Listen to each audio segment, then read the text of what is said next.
So we are here with Miss LK on the Lesgo Talk, very opinionated podcast. Episode 7. Episode 5. I was ready to say, no, episode 7 of the... I thought we was keeping up with it. Trying to catch up. We done got far. It's been a lot of this. It's okay. Thank you for coming. First of all, I am glad to be here. definitely thank you for coming, man. A lot of accomplishments you have now.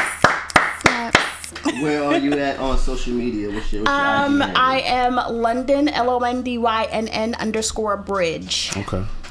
The very first London _bridge. Let's get it corrected. Let's get it correct. The real one though. The real one. Oh gosh. Yeah, because I want you to emphasize on what you was talking about. So first of all, let's make sure they know what we were talking about. Do we want to jump straight into that hard though? Golly, that's go ahead and just okay. Well, get right in there. We were thinking that we were talking about how our views on Tyler Perry, correct? Correct. And I feel like Spike Lee so much. That's why I said. And that's crazy. Spike Lee dope and Tyler Perry. Spike Lee is but I dope. feel So let me ask you a question. So let me hold on. First of all, how do you feel about Tyler Perry? Some people say like Tyler Perry like the new Spike Lee. Oh, I was ready to say because aren't they kind of like the same? All right, let's go ahead. Come on. Aren't they one and the same? They're not. Do the right thing. They're. Medea the right thing? Is that what we're gonna do next? I mean, have you the Medea the right thing? Is that what we're gonna do? I'm just saying, like, ain't they kind of like the same thing? Though when you think about them too. So okay, this is my thing. This is my. I don't even want to say a beef because I don't have a beef with Tyler Perry. I don't have a beef with Tyler Perry. Right. But he's a phenomenal businessman. Phenomenal. He Yes. has great insight. He knows how to draw people in. He knows what he's doing but it's the expense at which he's doing it that bothers me the most. As a filmmaker, I feel that, there are times that some of his work is very lazy. And Wow. Whoa. What? Some of his work is continuity in his films. We all know that doesn't exist. And I think it's a running joke now because he knows that he can do better in the continuity department, and he doesn't do it. And I don't know if he doesn't do it because he thinks, oh, black people don't care about that, or is he not doing it because he thinks it's funny and it's a running joke. But also, just kind of how he depicts black women, I'm not a fan of that. It's just kind of like you're making your dollars in drag, dude. I mean, did he tell any lies?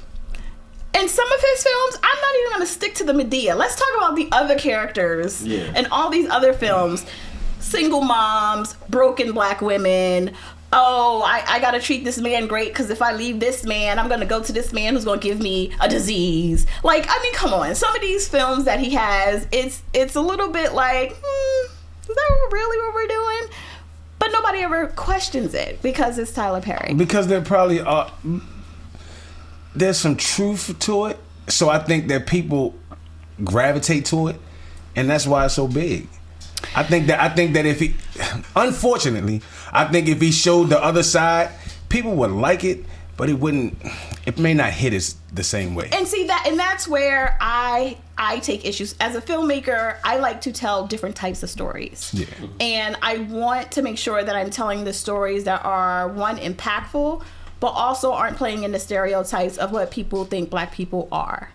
We're not. We always say we're not a monolith, but yet we keep putting ourselves in these categories that would say otherwise. Mm-hmm. And so at what point do we get comfortable enough with saying, okay, we're not going to continue to feed into these stereotypes.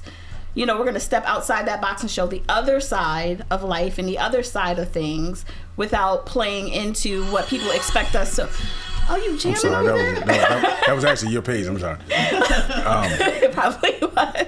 But I kind of feel like he just kind of plays into that stereotype for money because he knows that's what's going to get him the money. Like an artist. That's like a recording. He doesn't take a risk. The same song. Think about Spike Lee. Let's talk. Let's have it depends on what you're in it for. Right, but let's talk about Spike Lee. Spike Lee took a lot of risks. Malcolm X. Nobody was doing that. Yeah, look at all the Inkwell.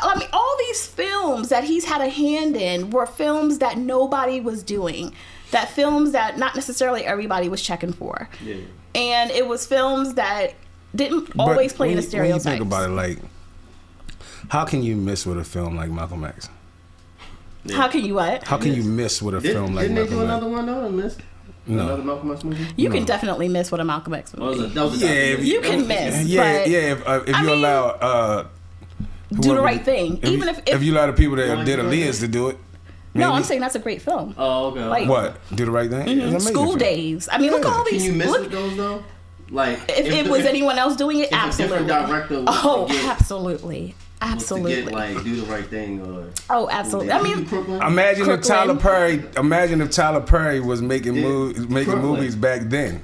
Could Tyler Imagine Perry if his Crooklyn? movies were coming out back then. no. They I'm wouldn't. sorry. They wouldn't hit the same. No. What No. do you think No. if Tyler, because you know when he do his credits, it's written, I don't believe directed, that. edited, produced, programmed. Oh, you could tell he edited those films. You could tell he needs a team. He needed a If he team. was to like coexist, like you know, co-direct, co-produce, Oh, and have co-write some other people. with Spike Lee. What do you think Spike Lee could bring to a Tyler Perry? And vice versa. Oh, That'll make man. it better than just That's a the- good question. It's the caliber of storytelling that's completely wildly different. Wildly different. A Spike Lee film, aside from the gliding that we all know is synonymous with Spike Lee films, his storytelling is so different. And the way he approaches telling a story is so different, because even in films, I'll go back to Do the Right Thing. He's telling one story, but he's telling it from multiple perspectives. And you don't have many directors, black or white or otherwise, that can tell a story from multiple perspectives and bring it all in still back to that one storyline. I get you. And so he is really good at navigating personalities that he develops in his stories. Whereas, and I'm not saying that Tyler Perry's not good at doing that, but I think that his level of storytelling is very basic. Like, we're not asking him to go to this level because he knows everybody gonna laugh and chuck it up at this level. So Yeah. I'm not gonna care if the wigs in my films are bad, because people are gonna laugh about it anyway, and I don't have to be held accountable for that. You let a Martin Scorsese try to put a bad wig on somebody in the film, and he's gonna get chopped up for that. You think he's getting an Yeah. award for that? Nope. You think Tyler Perry cares if he gets an award? No. Because he's still gonna make the money. I guess it's kind of like you finding your own niche, Yeah. and you kind of your he did own that. comfortable Absolutely. place. Absolutely. And you stick in there because he's made a whole lot of money. Not only that, I think that there are a vast amount of people who really, really, really are touched by his movies. And I'm not saying there's not, but if Yeah. you look at, even if you look at the separation of his characters, you have, I know a ton of church ladies, they love them some Medea. But they won't watch any of his other stuff because it's not Medea. Yeah. You see what I'm Oh, they saying? don't So watch- it's okay. it's like he's creating these two separate worlds. So it's like you have the Medea and you have the the And then you have- matriarch of the family and all this stuff, but then on the opposite side of that you have the Diary broke of- down diary of an angry black woman who can't get her life together and needs some great man to come and save her. Like, where are we at? I mean, you could either highlight what you want it to be, or you can highlight what it is. Right. He chose to highlight what it is. I mean, those women do exist. Those women do exist. So I think those families do exist. Those untold, inappropriate, touching, Yeah. that Oh, kind absolutely. of shit. And the black, and Absolutely. I'm talking, and in the black family happens, and it goes not necessarily unnoticed, but just untold. Absolutely. I agree And under the 1,000% with rug. that. So I agree he with just that. highlighted those kinds of things because they really are happening. But my question is, we have non-POC directors highlighting that as well. So if we have a director of color, black man, who has an opportunity to have such a wide platform, why would he not utilize that platform to not keep telling the Uplift. same stories that's always been told, but to say, hey, here's another perspective that you're not looking at. Like, why not use that opportunity for that? Like doing films Because- like the best brothers. And the Best Right, Man and stuff like exactly. Doing films that kind of highlight a different perspective, Yeah. because I mean, back to But- Spike Lee. You know, I love me some Spike Lee, but like even with films like School Days, talking about the black college experience, the HBCU versus non-HBCU experience. Like, that's not something anybody really was ever talking about. College conversations wasn't anything that and even till this day, you haven't had anybody create a film that's really focused on that life. And so he's doing things that are outside the norm, but also it's a staple that it's a formula you can't duplicate. I would love to hear Tyler Perry's thought on, Spike Lee's thought on Tyler Perry. Have you, so Spike Lee has a master class that's amazing. I'm telling you, I probably stalked this man, but but the crazy part is, Spike Lee, oh no, he knows, okay, he knows. Yeah. I've been, for any of our viewers, whatever, I've been out to some of the festivals he's been at, and he's a very down to earth person. I really, Who's Spike? He's very engaging. He's very engaging, and he'll have conversations with people, And I'm not. This is not Tyler Perry hate. Oh no, we love it. No, hell no, we need But, to hear that. you But know. it's good to hear your opinion. I would love to see him use his talent for more, though. And I see where you're coming from. I see where he could do that, but and I guess you wonder it'd be no different than you wonder why don't some of our big name artists do more? But they do what is good for what I guess they feel is good for themselves. Oh, of course. or of their course. career. Yeah. Like you said, most people weren't testing the waters with a movie like Malcolm X. Spike Lee had nothing to lose. He was doing all this stuff by himself. He had absolutely nothing to lose, and he created one of the biggest film empires ever for a black director, writer, whatever, everything. So it's all about what you're willing to risk. And even when it comes to the music industry, you have a lot of people who, once they reach a certain status, aren't willing to risk certain things either. Yeah. I think Jay-Z plays it very safe. I don't think he. I don't think. No. You let them crackers put their cap. You let them crackers store in your cap and put their feet up on you. He absolutely not. I think the hair. I like the hair. But he been talking the hair talk long before the hair even. I'm talking about Freemason. Yeah, he was talking a little. Yeah. But let's dig into that though, because if you really look at Jay-Z's pattern of behavior, he's good at playing. He doesn't say a lot, but he's good at letting people know what they want to hear, telling them what they want to hear indirectly. So, and I know I get a lot of hate for saying that all the time, but Jay-Z plays it safe because he's gonna toe the line where he knows he can. He's not gonna necessarily cross it completely, but he knows the buttons he can push, and he knows how that will look in certain spaces, and he's not gonna risk his billions for that. Well, I don't think he would. I don't think he would risk his billions, but I think he definitely. Because I think him standing with Cap, right? Standing with Cap, and then the NFL still endorsing him and partnering with him. What were they gonna do?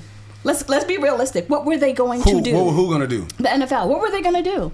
Let's keep no.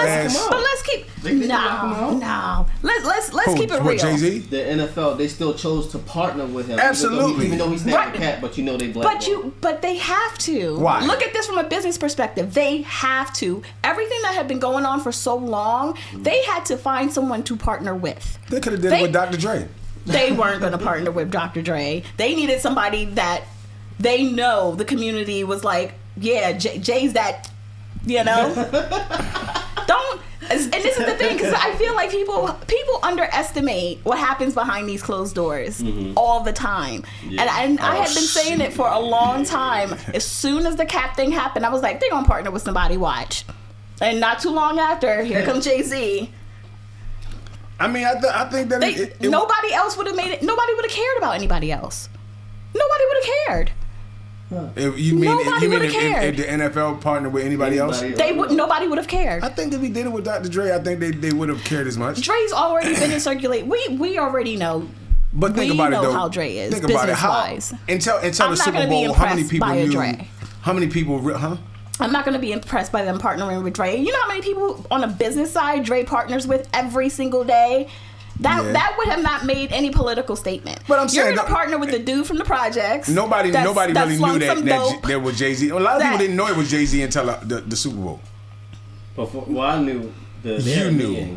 Think about it, but I'm talking about the average Joe. Yeah. Didn't know how much Jay-Z were behind a lot of the music. Not just the Super Bowl. I'm talking about music, period. But if you're trying to reach young people don't listen to Dre. They don't. They listen to Jay. They do.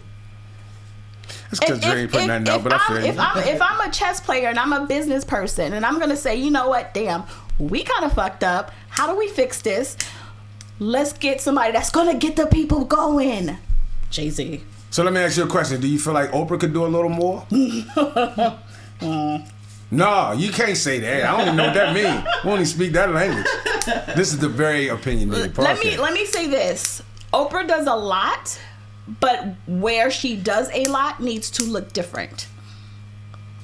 It should look different. Where she does a lot, but where she does a lot should look a lot different. So she's opened a lot of doors for a lot of people. She has her school in Africa. Yep. You know, she's doing a ton of things.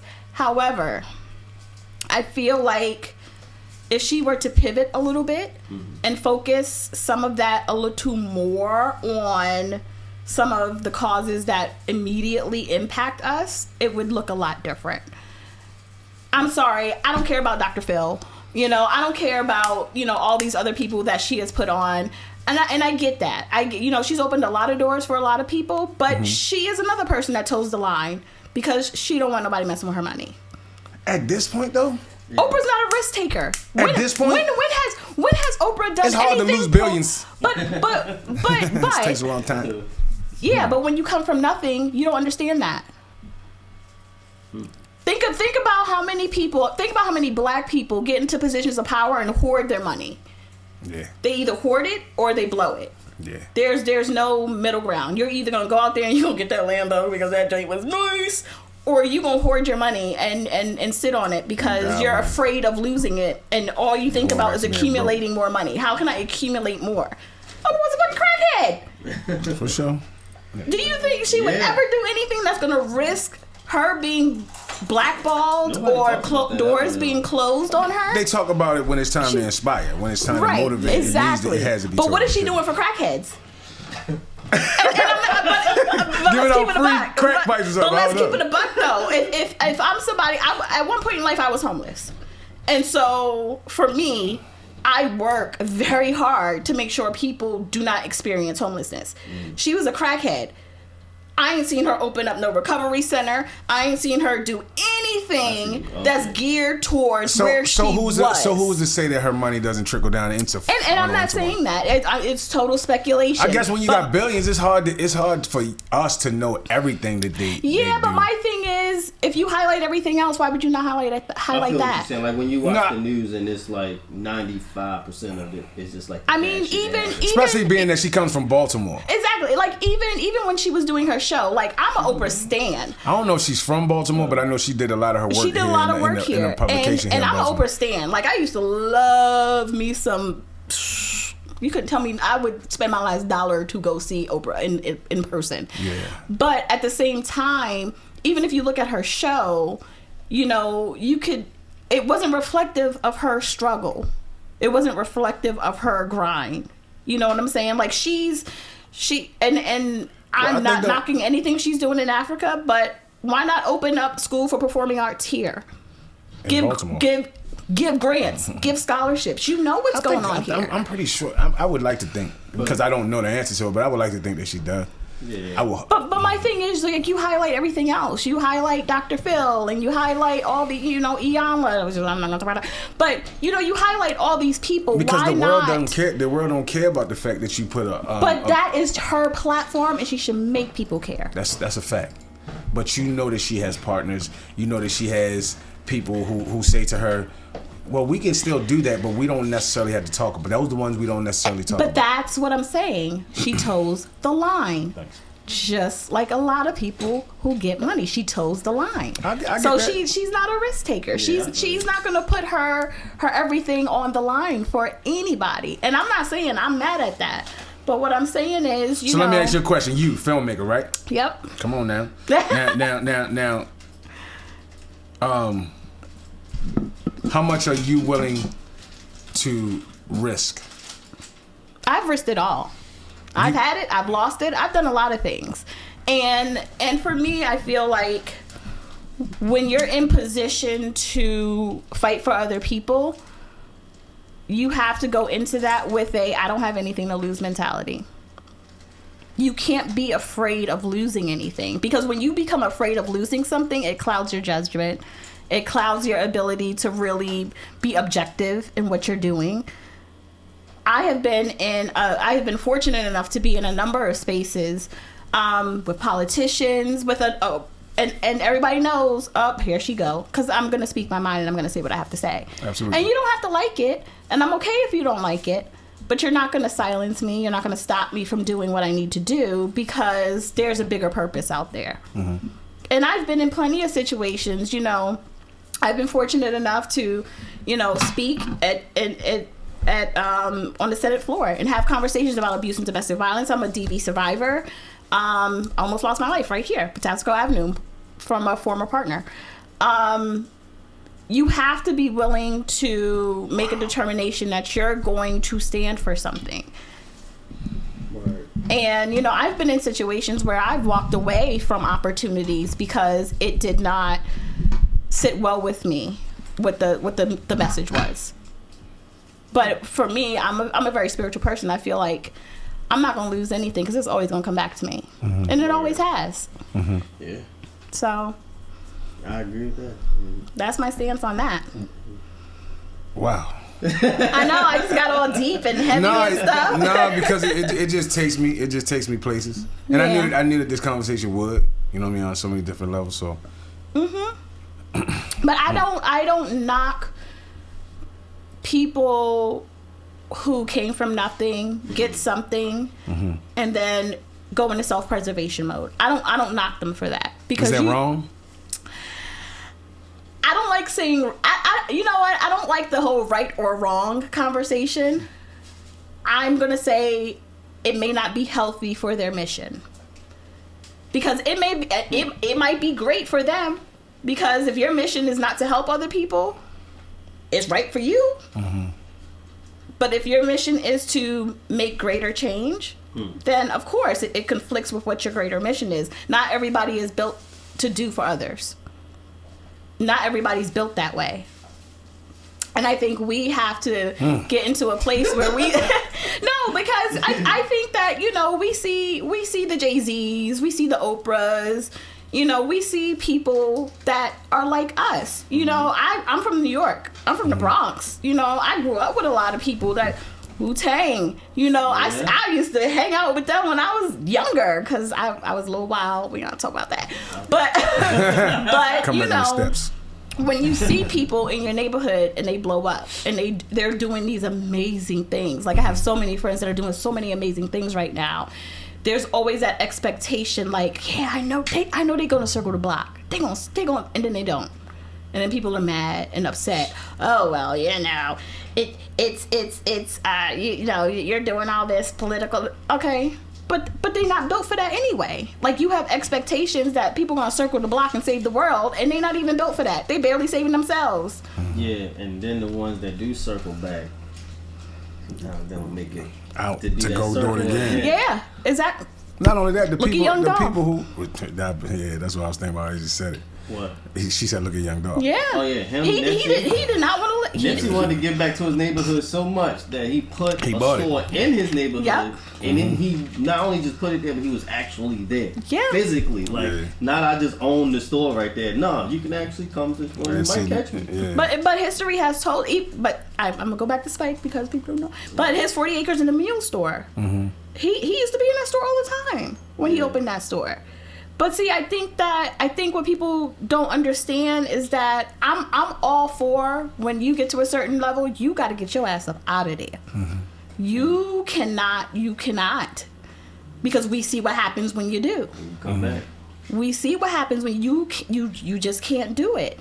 And it's not saying that you think you're better than anybody. It's not saying that you think that this, that, or the third. It's saying that you understand that you have put yourself in a different position in life, and you need a team that's going to be there to support the people in the community that you're trying to help. That's it. So who's to say that some of these big names like Oprah aren't making sure that, You love you some Oprah. No, I'm just saying, because sometimes even I find myself saying things like, well, I wish they would do. I mean, I'm pretty sure they could do a little more. We could have another Black Wall Street if some of our Black billionaires absolutely came together and built that. Absolutely. There could be another one. That what's the name bank? Green something down south. Down in Tulsa. No, it's called Green something. Who owns it now? No, it's a black-owned bank. Oh, is it? Greenwood. Yeah. That's so DIC insured? Yeah. Okay. I got questions. Do you think that if they came together and put their money together, they could change? Greenwood. But how much would they change, really? It's however they're motivated. See, I think people forget that there's politics in that too. So, when you reach a certain status, I think that for black people, when they reach a different status, they're still not in that fold that we think they're in because they're millionaires, billionaires. There are still tables that they're not sitting at. When you're a billionaire, it's very few tables you ain't sitting at. If you ain't sitting at them, you don't want to. Let me tell you, you would be surprised though. You would be surprised. Money can't buy everything. No. And you have the elitist attitudes that are out here right now. Trust and believe. They still see you as a black person. I get that. And whether or not you're invited to those real behind the door conversations, you might be. Well, Jay-Z spoke of that. He said that a lot of times when he went into these interviews, he was the only black person. But he also said that his celebrity allows him a voice in it. Exactly, your celebrity. So what conversations are happening before you get to that table? Because they selected you. They selected you to sit at that table and have that conversation. So what conversations were had before the conversation of, hey, let's have Jay-Z come sit down and talk to us? So you remove me and you put Tyler Perry here. Right? Hold on. Check it out though. I want to know. You sit Tyler Perry here, right? And you're gonna tell him the next movie you think that he should write. How would it be? Because you feel like this is gonna sound bad. No, you said. I mean, because you sound like you have an idea of how it should funnel back. I'm gonna be honest in saying he doesn't have the capacity to write what I would like him to write. Great ass. That man got a highway. How the hell? What capacity you need? He doesn't. And what I mean when I say that is everybody has a lane, and I don't think that him creating now at this stage of the game in his career, him trying to reinvent who he is and the stories that he tells, it wouldn't benefit him any. And I'm not sure he has the magnitude for that. Like he has a lane. Like he has a very specific lane and he rides that lane and he's good at that. But I'm not gonna hire him to tell my life story. Absolutely not. So what would you like to see? I would like to see more films and even series that are speaking to the dynamics of black people as a whole. And when I say dynamics, I mean all dynamics. I'm tired of slave movies. I refuse to watch any more slave movies. I will not be doing that. I will not be partaking in that. Why? Because we are way more. Psychologically, that is I get you. We are way more than that. I feel you. But let's start telling the stories of the people who are out here every single day. You have people out here doing amazing things every single day. Absolutely. Every day. And their stories don't get told. Yeah. That's like the news, though, right? Yeah. It is like 90% of the news. How long is a movie? Roughly. How long is a movie? Like an hour and a half. Yeah, about an hour and a half, maybe, including credits, front and back. All right. So how you gonna keep people's attention, right? It depends. Who's your audience? I don't know. You tell me. For me? For my film? For the film that you feel like should come out. For Tyler Perry? For whomever. We can do it for Tyler Perry too. Because we want to get Tyler Perry into this new lane now. We talking about comedy, drama. There you go. What are we talking about? The youth. And I say this all the time. People over 40 shouldn't be trying to tell young stories. Sheesh. I can understand. And and I'm over 40, so trust me, I'm including myself into this conversation because I have seen some of the most dynamic writing. You have these young people making whole movies on iPhones. And, minus all this ridiculous equipment. They're doing it on iPhones, they're uploading it, and they doing their Pro Tools and Pro Shops and all this, and they getting it out there. And, I mean, look at TikTok. Mm-hmm. Look at the creativity that's out there. Yeah. People over 40 should not be telling young people stories. We should be incorporating those young people. We should be funding their stories. We should be giving them platforms for their stories. We shouldn't be writing their stories. And so I think what we need more of now are more stories for young people. We don't have that. In my day growing up, oh my gosh, we had higher learning. You had so much stuff that applied to where I was at that time. Kids in my college youth and stuff like that. Yeah, you had Boys in the Hood even. Mm-hmm. We all resonated with that. To some degree, we all knew a Doughboy. We all, we knew these people. So I think, see, just like you said, we all knew. So that's being able to identify with it, right? Mm-hmm. So I think that's where Tyler Perry is with it. Everybody knows a family like he portrays. Like the whole. You don't know no family none of his families and none of the shows he ever. Let me tell you, I had gone before Medea. Hold on, you're a psychiatrist, clinical right? psychologist, yes. Right. You don't know no families like the ones that he not to that portrays extreme. No. In his movies. And let me tell you, I got family in South Carolina. They country as fuck. They don't act like that. And that's why I'm saying we have got to start telling more stories. Because are there families like that? Yes. He take it and exaggerate it. He does. Versus just he does. I don't know if he exaggerated because I know of families that may not be exactly that way, but are very close. Right. But I think that he does it a little too much. I think that he about the other stories? What about the other families? That's where I agree. And you don't have. I feel like we pick and we choose, and we pick and we choose a lot. But then we always end up picking and choosing the same thing. Like, we stick to the formula. Mm-hmm. And we very rarely step outside that formula. Do you think that he got into filmmaking because he loved making films, or did he get into it because he wanted to make money? Or did that change as it went? Did he love making films and then he found out, oh my God. No, it was all the money. I'm going to tell you that right now. Because why would he change? Because Medea started out as a stage play. Facts. That's a fact. That's a fact. And he wasn't thinking about no film at that point in time. It was a stage play, and it made lots. He used to be sold. That was the first time I was introduced to Medea. Very popular stage play. Because I love plays. I love live stuff. Mm-hmm. You did a play before? Like wrote? I've been in a play, but I haven't written a play. Theater's a whole completely different beast. Yeah. That's a whole completely. Theater versus film? Like. Why is it different? Live? Well, you have the live aspect of it, but it also takes a different kind of actor to do live. Yeah. To do theater. That's why they emphasize on some actors and actresses. You have to have technique. Yes, you have to have a very specific technique for that. I could make a film and I could make somebody funny in editing.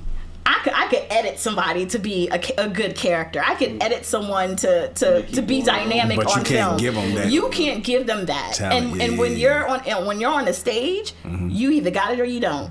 Because I'm gonna tell you, if you're everything, the way you move your body, the way you talk, the way everything has to be engaging in that moment. Because if it's not, you're gonna fall flat. Nobody's gonna come to that next show.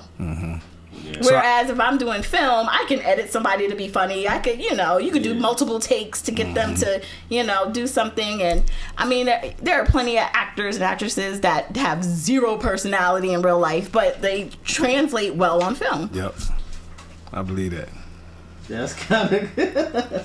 I believe that. I was actually in a short film before. Oh, okay. Too, man. And one thing I realized is that, like, when I look at film now after being in that, like, some of the things that people do, even the faces that they make to convey a different emotion. Yes. you can tell the good actors. Off of those kind of things, but you wouldn't normally if you didn't get into a show or if you weren't into a show or into filming, you would have never even paid attention to that. Yep, Denzel's really good at that. Amazing. That's what I was thinking about. Denzel is the kind of person that he could be the same character in every film and deliver it different every single time, and it doesn't even have to be a dramatic difference. It could just be the inflection in his voice, the way he postures, all of that. Like, look at his posturing in Training Day versus any other. Like, I ain't know Denzel had thug in him. I was like, okay, because Training Day. You know, he got no award for Training Day. Like, that's crazy. I never think about just the way he moved. Actually, his whole posture was like G'd up, and I'm like, where he came from?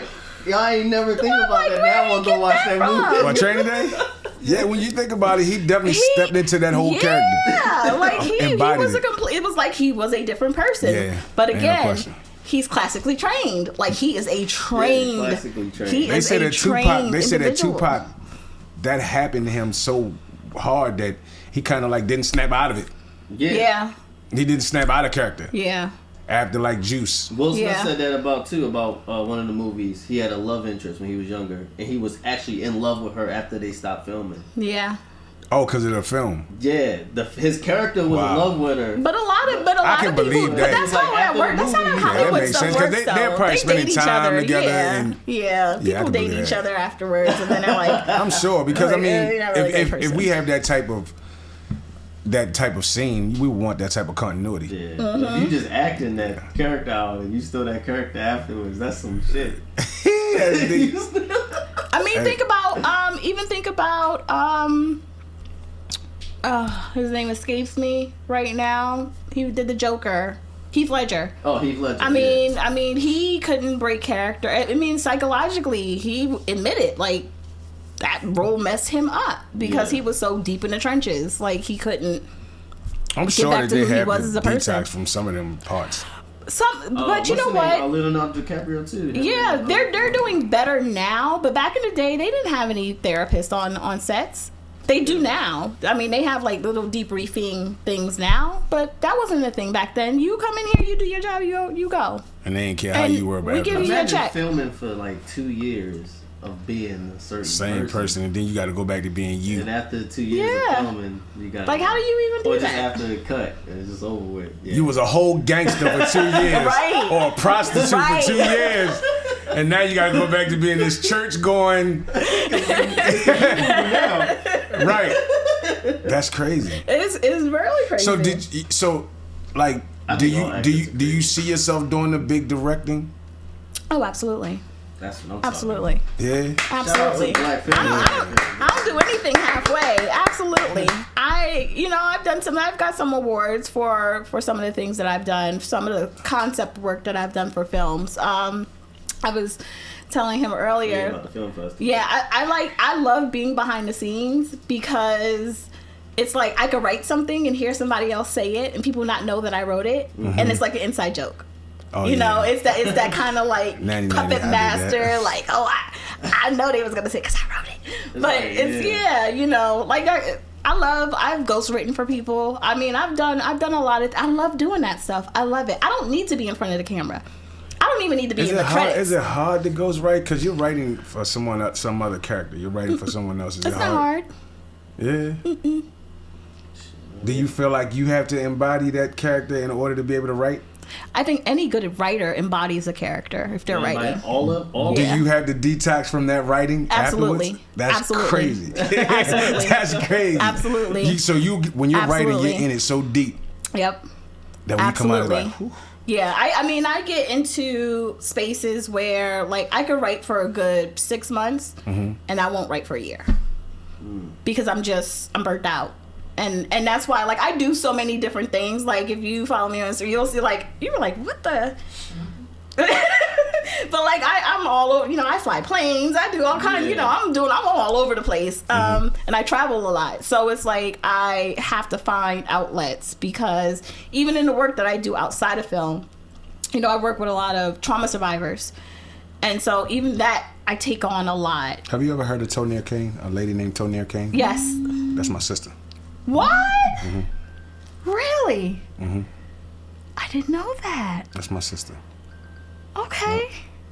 I figured once you said that, I figured that you would know. She did. What was it? It was. So I graduated from the Ropers Academy through University of Baltimore, and I believe she had done a talk there at one point. I wouldn't be surprised. Yeah, I'm trying to remember the year. It was a long time ago, but yeah, you know, it's crazy. Like, and I definitely want to get into some of the other things you've done outside of film, like writing your books and stuff like that. But you know, it's crazy that I really didn't hear the word trauma a lot until like the last 10 years of 10 years recently. I hear trauma a lot more now than I don't hear the conversations of trauma. I can't remember them being in my household even growing up. People didn't speak about trauma and how it should be either treated or how it grows. In the black community, we don't. Why is it so forbidden? I think it's in part because let's go back to slavery. And I hate having these conversations sometimes because I feel like we always talk about slavery. But let's go back to that. You know, we were beaten, sexually assaulted. All these things were going on. All these things were happening. And what were we told? You better not tell anybody. You better not cry. You better not show any emotion. You better not do this. You better not do that. And if you do, you're going to die. Your sister going to die. Your wife going to die. Everybody going to die. So what people don't understand is that trauma changes you. But it doesn't just change you. It changes the composition of your brain. It changes the composition of your DNA. It changes who you are. It changes the cells in your body. It changes how your body does things. And so when you have generational trauma, especially when you have behaviors where you're not allowed to show any emotion, you're not allowed to have certain conversations, you're not allowed to do certain things, and that's passed down, it becomes normal, becomes normalized. So we think that these traumatic things are healthy, and I don't even like to say. Is there such thing as healthy trauma? Healthy trauma? No. Trauma is trauma. And the reason I say that is simply because do you feel like some things that happen in some people's lives, whether they want to call it trauma or not, catapults people? It does, but not in the way that we think it does. And so we have, black people have a habit of being like, yeah, I needed to go do that in order to get to this next level of my life. That's not natural. You shouldn't have to be broken to get to the next phase of your life. But because we've always been broken in order to get to the next phase of our life, that is normal to us now. So we don't quite understand that you don't have to be broken down to your smallest molecule for you to become a human. You're already a human. And so we adopt these unhealthy behaviors, even when it comes to comedy. Like, black people laugh at anything. Like, we make a joke out of it. It could be somebody could get toe up, and we'll find a way to laugh about that because we're very used to making light of very heavy things. And because we make light of very heavy things, because it's a coping mechanism, it's a survival tactic. Because back in the day, you couldn't say anything. What were you going to say? How else were you going to survive a mental breakdown unless you found a way to cope and navigate those waters? And so we never got to a point where we're doing anything different because we don't know anything different. And we have to relearn. Like, even, I speak out about this a lot. I am not for beatings. I'll give you something to cry about. Who used to say that? Oh shit. Where do you get that from? Slave master. Exactly. Butt breaking. All of these things that we have normalized in our households that we're passing down. Who told you kids can't cry? So you're teaching them to internalize their hurt. So are you let me get this straight. Are you saying that you don't do beatings? I don't. I have 3 kids. Because you feel like it perpetuates the cycle, yes. Whew, that's tough. So do you think that, because we didn't start as slaves, of course we of course, absolutely. Do you think that before then, how did they? So before then, I mean, you have to look at the history in of itself is brutal. Mm-hmm. And even before we got to the point of slavery, even outside of that, I mean, people would just get killed. Like they're discipline looks very different in various parts of the world. Mm-hmm. And so I feel like as we evolved as a species, how we address behavior has not. So we're still doing old school tactics for new school things, and they don't work. They don't work. Like, I can think of a lot of subjects like that, though. But I have people all the time that was like, "Oh well, I was broken down as a kid. They ain't do nothing to me."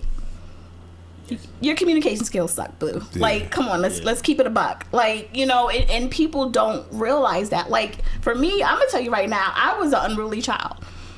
I was unruly. I came from a very broken environment. I'll say that. Mm-hmm. And for me, I had situations where I was fighting grown men back in the day. Mm-hmm. Like, you weren't gonna tell me nothing. And that's how I was. But as I got older and then I had my kids, and then I started to see, my son's father, and I'm very vocal about this, by the way, so I'm not slandering anyone. Oh, no, this is, I talk about this stuff all the time publicly in public spaces, but my son's father was very abusive, mm-hmm. and I didn't realize the impact of beatings until I met him. And I had my oldest son, and he left a mark on my son one day. Just because my son didn't react fast enough to something that he was doing. He thought he was being, disobedient. And it was in that moment that I realized, I was like, this is really fucked up. Mm-hmm. Like, this is real. Like, my son's 23 now, and he's doing, but like, we have conversations now about that. And I'm like, this is really, and he still has a scar. For him, for his father, it was normal because that's what his daddy did. You ain't listen. Guess what? Spare the rod, spoil the child. That comes from the Bible. I'm just saying. Yes, but context is everything. I mean, trust me. We can have the conversation about the Bible. Hey, listen, you ain't gonna like my take on that. I think I probably would like it a whole lot more than you think. But I think that we have to start having some real conversations about our community trauma. Mm-hmm. Absolutely. Things that became too normal.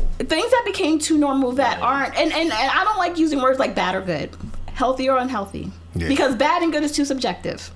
What's good for one might not be good for the other one. That's what somebody might think is bad ain't really bad for them. Is it healthy or is it unhealthy? Yeah. And it's very clear cut. And, I think that we have to start understanding that our children are little human beings. Your frontal lobe doesn't completely develop until you're 25 years old. And yet we have our 10, 11, 12-year-olds, babysitting their younger siblings and doing all these things like they're 25 years old. Just even when it comes to younger people. That's yeah, like even when it comes there's a lot of people that's gonna hear you say that and you think, let me tell you, I was babysitting at 10. I have 4 brothers. That's what I'm saying. The average. I'm the oldest child, oldest grandchild. I've been I've been a mother figure my whole life. And we got a whole lot of grandbabies in my family. Mm-hmm. I'm the eldest child, eldest grandchild. And I'm gonna tell you right now, I didn't want kids because of that. Because I was like, I've been taking care of kids my whole damn life. But it's we have to start understanding that some of the things that we see other cultures do, and we're like, oh, that's privilege. It's not privilege. It's just normal. Mm-hmm. We don't know what normal is because we've never had that opportunity. Wow. That's not privilege. That's normal. It's not. It's not always privilege. Sometimes it's just it's normal. It's healthy. It's healthy. I'll say. Yeah. I don't like to use the word normal either, but it's healthy. But we don't know that because we have never had an opportunity to break that pattern to understand what healthy really looks like. So how do we start making it go in the other direction? We have to agree. We have to agree as a community. You know that's hard. Agree as a community to... We have to agree as a community to move forward. To start having real conversations, hard conversations. We can't even agree who pays for dinner. Have you seen some of these conversations? Who pays for the first date? Are you kidding me? Yeah, but that's generations and generations of different opinions and people's putting in people's heads. And how do we even break that part? Because we can't pick and choose necessarily, because even relationships are still, we live in a whole new age now. We are. But some people still want relationships to be ran and the dynamics to be the same as they were before. True. But I think that's only because they're running from what they think relationships should look like. And the reason why I say that is, look at our grandparents, great-grandparents. Mm-hmm. We all know a grandmother or great-grandmother that was actually absolutely miserable in her marriage, but she stayed for the kids. She stayed because she didn't have the options that women have now. Mm-hmm. But I think we need to kind of take a step back and redefine what relationships are. In slavery, people were still getting married. Yeah. Facts. Married. You had whole slaves having secret ceremonies so they could have a union. And now we're at the point where people don't even like each other. Like, how did we get here? Like, you can't, you can't sit here and say, oh, that's part of our... No, it ain't, because we was getting married as slaves. We was getting beat down and still getting married. So how do you change the dynamics then? We have to agree as a collective that we're going to have different conversations and that we're going to hold each other accountable. And it's the accountability part that's the hardest part. But even go ahead, I'm sorry. No, you're good. In that, like, what do you think was the main difference between James Evans' way of parenting and Mr. Huxtable's way of parenting? They had different conversations with their kids too. Like, it was some conversations and situations that happened, that ain't really going on that other show. I'm gonna say some of them, and then some quite of the a few actually. And that Huxtable house ain't even go through half some of those things over there. So get rolled with the same fist. Yeah. Yeah, they but operated a little different. They operated a little different. The main difference between their parenting style? So first and foremost, Florida Evans was a menace to society. So we can start there. Okay. It's about your partner. It's about what your household looks like. James busted his ass. Yeah. Like, he was not wrong in a lot of those situations. But I think where the difference is, you always had his wife who was like, James, and she trying to bring him back to some, like, the closest thing I can equate it to, you know how you have people that get so comfortable in the hood that if you could literally buy them a house, buy them a car, give them the keys, and they will not leave the hood. Yep. That's Florida Evans. That is Florida Evans. I think the difference in the dynamics with the Huxtables was that Claire, beautiful, strong black woman, you know what I'm saying? Having her man's back because she was more of a disciplinarian than Cliff was. Let's keep it a buck. For sure. So it was the difference in those dynamics. It's the difference in the communication. It's the difference in the environment. Definitely. Like, you living in a brownstone in New York, you doing pretty well for yourself. Right. I'm sorry. That's two different. Yeah, it's two different, but at the same time, it's not. Because you have people who are on two completely different ends of the economic spectrum. But it takes a lot for the Huxtables to become the Huxtables. I think that when you think about what was it, Cliff Huxtable? Yeah. And what's the other fuck? James Evans. I think it's a good example of Rich Dad Poor Dad. That the book Rich Dad Poor Dad, it's the same thing where I don't even think the minds, it's all the mindsets that's different. What if his past is the same as James? Like they literally came from the same neighborhood. And I think that's the thing. You never got to see that part. I think a couple of times they referenced it a little bit, like in Light. Like I think they kind of referenced, like they had to come up out. It was like a whole Michelle and Barack kind of thing. But so yeah, you coming from the same thing in both. Did they though? I'm just saying if. Let's just say like they did come from the same neighborhood. I think it's just a mindset. Yeah, it is a mindset, but you have to be ready to break out of it. Yeah. And it's comfortability. People love what makes them comfortable. Mm-hmm. And, for me, I grew up in the Bronx. We didn't have a whole lot. When my mom married my stepfather, he joined the military because she wanted to make sure I had a better life. Mm-hmm. My first experience outside of the country changed my life. We went to Germany. Loved Germany. I would live there now if I could. And that experience changed my life so much that when we came back to the United States, I completely understood why she didn't want me growing up in New York. Totally understood. But prior to that, you couldn't get me out of New York. I was like, nah. Even when we came back and, I was a teenager and living here, I hated Maryland. I'm gonna keep it a buck. I hated it here. Like, why the fuck y'all got deer walking around and shit? Like, what the fuck is that? Like, I was not comfortable. All y'all places close at like 10 o'clock at night. What is that? I can't get Chinese food at 2 in the morning. What is wrong with y'all? Like, it was a culture shock. Yeah. And for me, like, I was like, oh, I'm going back to New York, and I did. And I went back to New York, and I realized I can't raise my kid here. I can't do it. My aunt was murdered. I had friends murdered. Like, I can't do that. Like, that's completely irresponsible of me. Mm-hmm.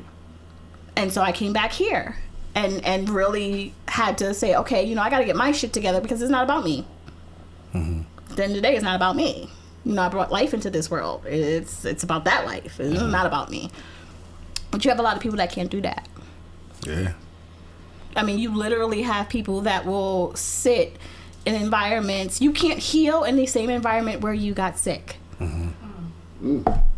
And I can't remember who said that. You can't heal. But you can't heal in the same environment that you got sick. My mother was always afraid of me growing up in New York. And she was like, that's not the life I want for you. And so when she passed away, and I came back to Maryland, I said, you know what? I would be doing her a disservice. Her life would have been in vain because she spent her life trying to make a better life for me. Her life will be in vain if I did not do something better for myself. Wow. Okay, not clap for that. Golly. Can you pass me Jose Cinco? Jose Cinco? Being an artist, I like to get into. No, I'm good. I still got in that cup. You want some tequila now? No. It's 4 o'clock. It's 5 o'clock somewhere. Right, 8 o'clock somewhere. That's what I was about to say. It's 5 o'clock somewhere. So, and I love titles, and I always wonder why people, title certain things. And I wanted to get into why you titled your book, The Memoirs of an Invisible Girl. Absolutely. So, Memoirs of an Invisible Girl is titled the way it's titled because I was the girl that everyone loved and nobody wanted. Wow. I do. Okay. That shit. Damn. So growing up, my life was very unconventional growing up. Like I said, I was the oldest child. My grandmother had 6 daughters. Mm-hmm. My mother was the oldest. And I love my family to death. But my mother was not ready to be a mother when I was born.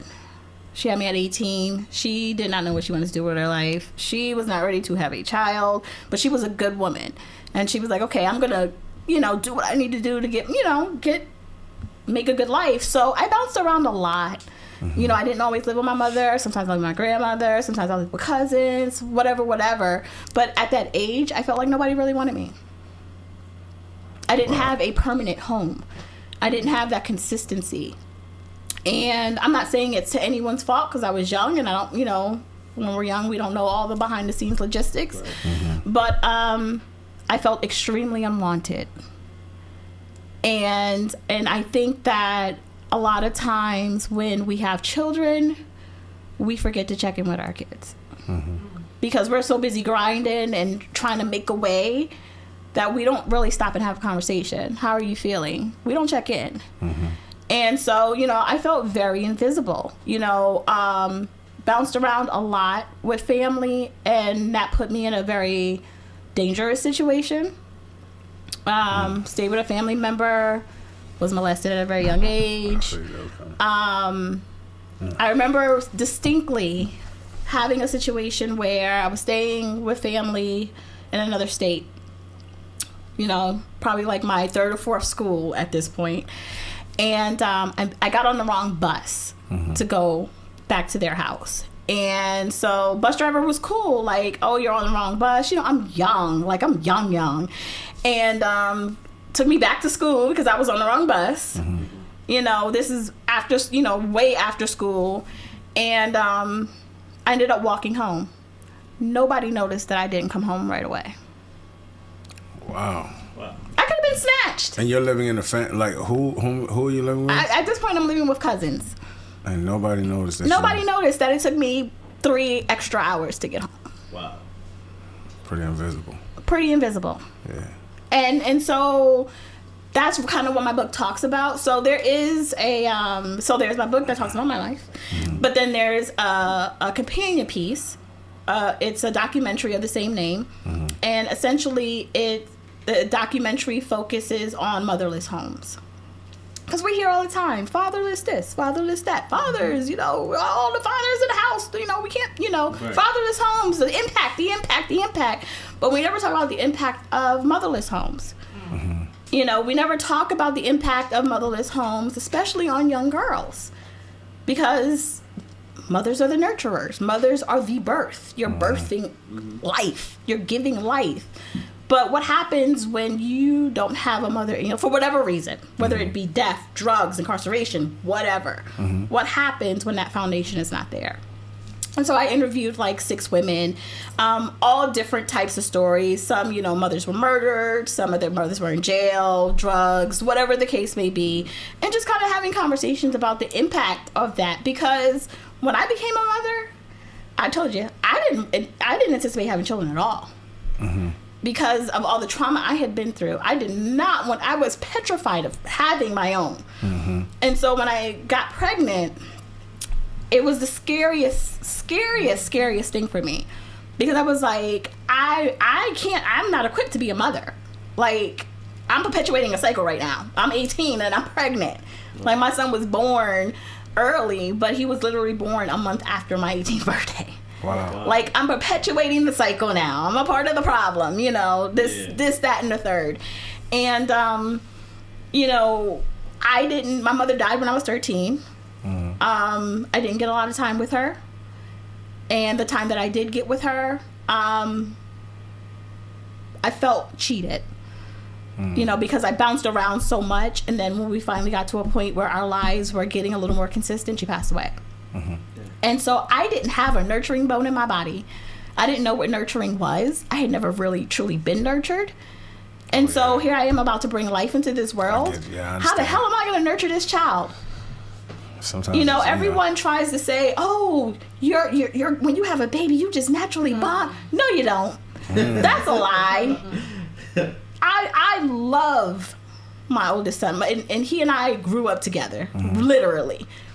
I did not bond with my son right away. And at first I thought, oh my God, something is wrong with me. Like, I don't know how to be a woman. Mm-hmm. I don't know what that means because I've always been in survival mode. I've always been just trying to survive. Wow. So now I have to provide and survive. How the fuck am I going to do that? Come on now. I've never been taught to do that. How am I going to do that? How am I going to nurture this child? How am I going to grow this child? And I'm not even growing myself. And so that's what my book is about. That's what the film is about. It has those conversations because those are hard conversations to have. Mm-hmm. And, you know, people are quick to, you know, put their ego in it and be like, oh, I'm a good mother. No, you're not. But that's okay because you're not expected to be. You can't expect to be a good mother if you never had good mothering. You don't know what that looks like. So that's what it's about. Yeah. Wow. It's crazy. Those kind of conversations. Yeah. That's serious, man. So I anticipated this interview for the fact that you're a clinical psychiatrist. Psychologist. Big difference. Say the difference. So psychiatrists prescribe, psychologists do not. Psychiatrists do not do therapy. Psychologists do.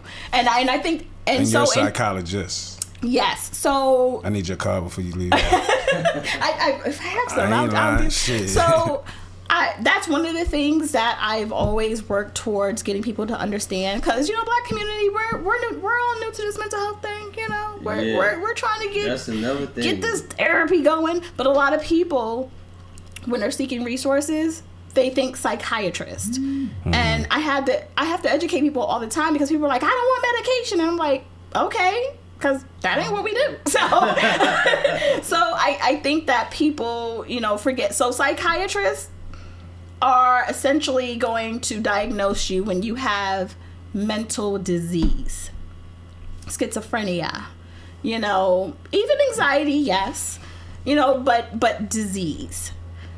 Think about psychologists as people who find root cause. How did you get to this disease? How did you get to this anxiety? How did you get to this depression? How did you get here?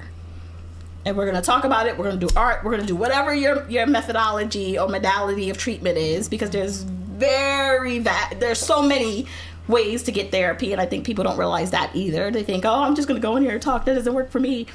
Did you do art? So the fact that you're in the mental health field, right? Not only are you in the mental health field, but you're a Black woman in the mental health field. I would love to know how you feel about medicines in this whole mental health field. I was on Ritalin. Oh God. Okay, so I have a less than traditional view.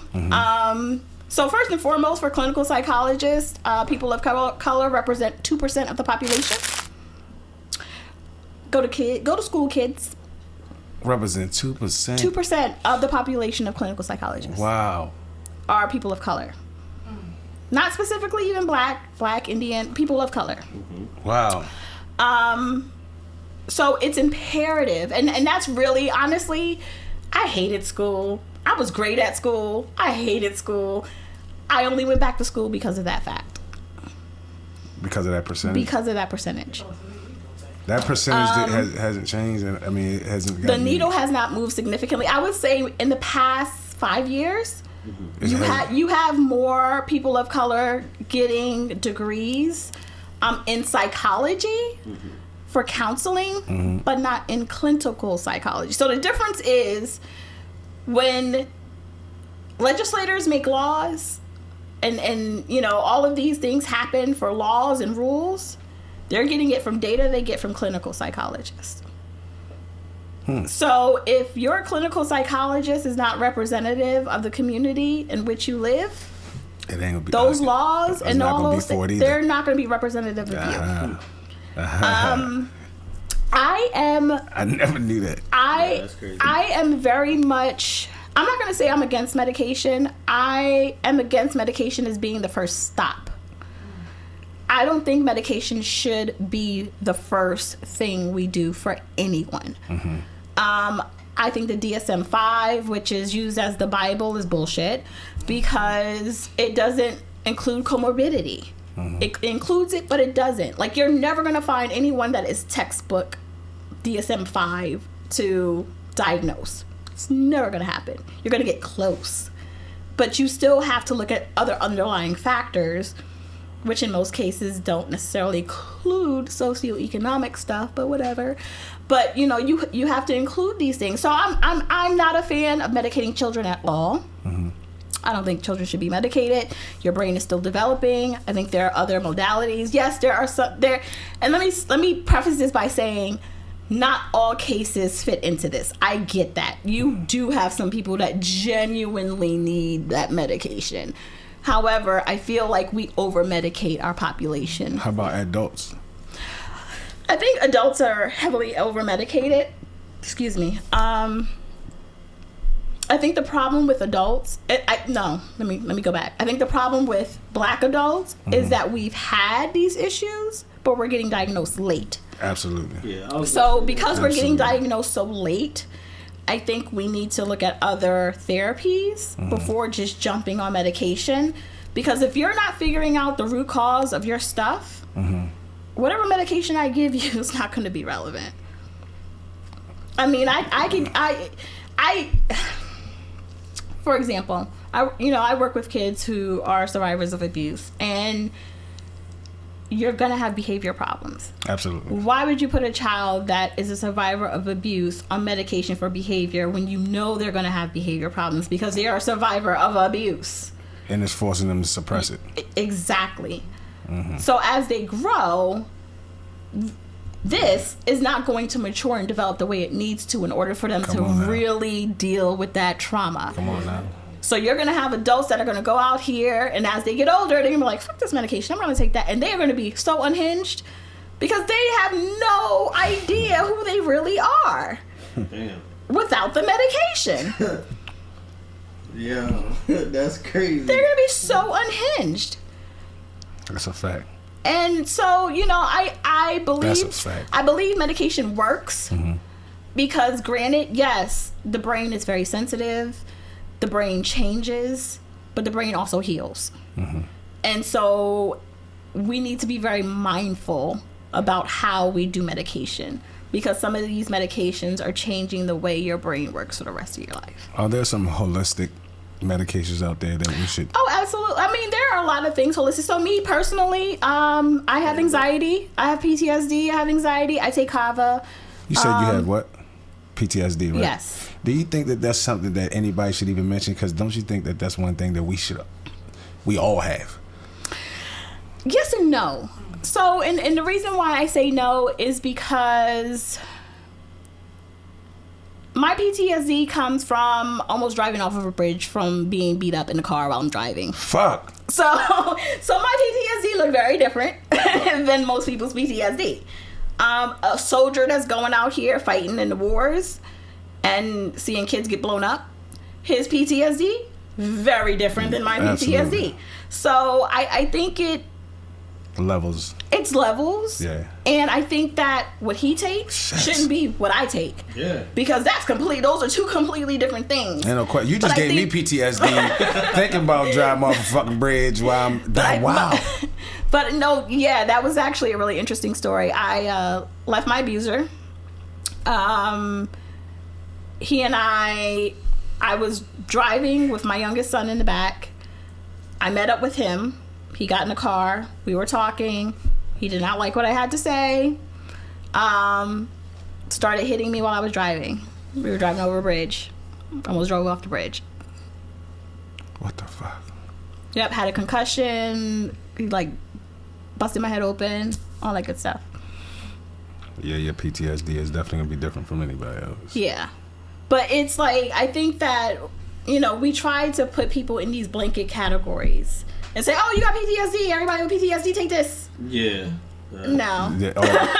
So the issue is to get to the root of why. You have to get to the root of why in order for you to properly diagnose and properly medicate. But some say the black people have, well, yeah. But some say black people have that because of some of the things that we've been through. And some of the conditions that we've been I agree with that. So if you look, studies show that children who grow up in violent neighborhoods have different brain function than children who don't. Which makes total sense because you're being hypervigilant all the time. You got to figure out how to get to school without getting shot, how to do this without this, how to this, hypervigilance is a thing. And so there is some level of PTSD that is ingrained in us, but I think it's our environment and the circumstances that we encounter as we grow that either magnifies that or gets us back to basics. And that's why you say you can't grow outside of. You can't grow in the environment where you got sick. You can't hear where you. That's powerful. Yeah. And I think that, you know, and because we always have these conversations about people leaving the hood. Oh, you think you better, blah, blah, blah, blah, blah, whatever. But why would I stay? Yeah. You know, my theory is if people were to start healing, if people were to, you know, equip themselves with the information they need, people were to, you know, and this is just a blanket thing. What if everybody moved out the hood? Ain't no more hood, right? Facts. Nah. I think ain't no more hood. Well, I think it's sometimes gentrification. I think sometimes the hood is still a mindset. It is. So it is. It definitely is. However, what I'm talking about is if I move out of Brooklyn, if everybody on Patapsco Avenue said, you know what, fuck this. Yeah. We not living in these conditions. Yeah, fuck y'all slumlords and all this. Mm-hmm. And everybody got up and they was like, we moving, we leaving. Mm-hmm. You would have a ghost town. Guess what would happen? They would tear it down and build condominiums and bring in people. But that's happening now anyways. That's right, exactly. That's happening now. But that's what I'm saying. Like if we stopped being so committed to the hood, mm-hmm. First and foremost, shit we don't even own. We're perpetuating the cycle for other people. Yeah. Because we're so committed to things that we don't even own. Yeah. We don't even own that. I know blocks they don't even. Like, you get evicted. I grew up in the Bronx, and and you know I'm a Bronx baby, and my grandmother did not want to leave. This is where we are. This is us. Yeah. Okay. Look how many people we lost.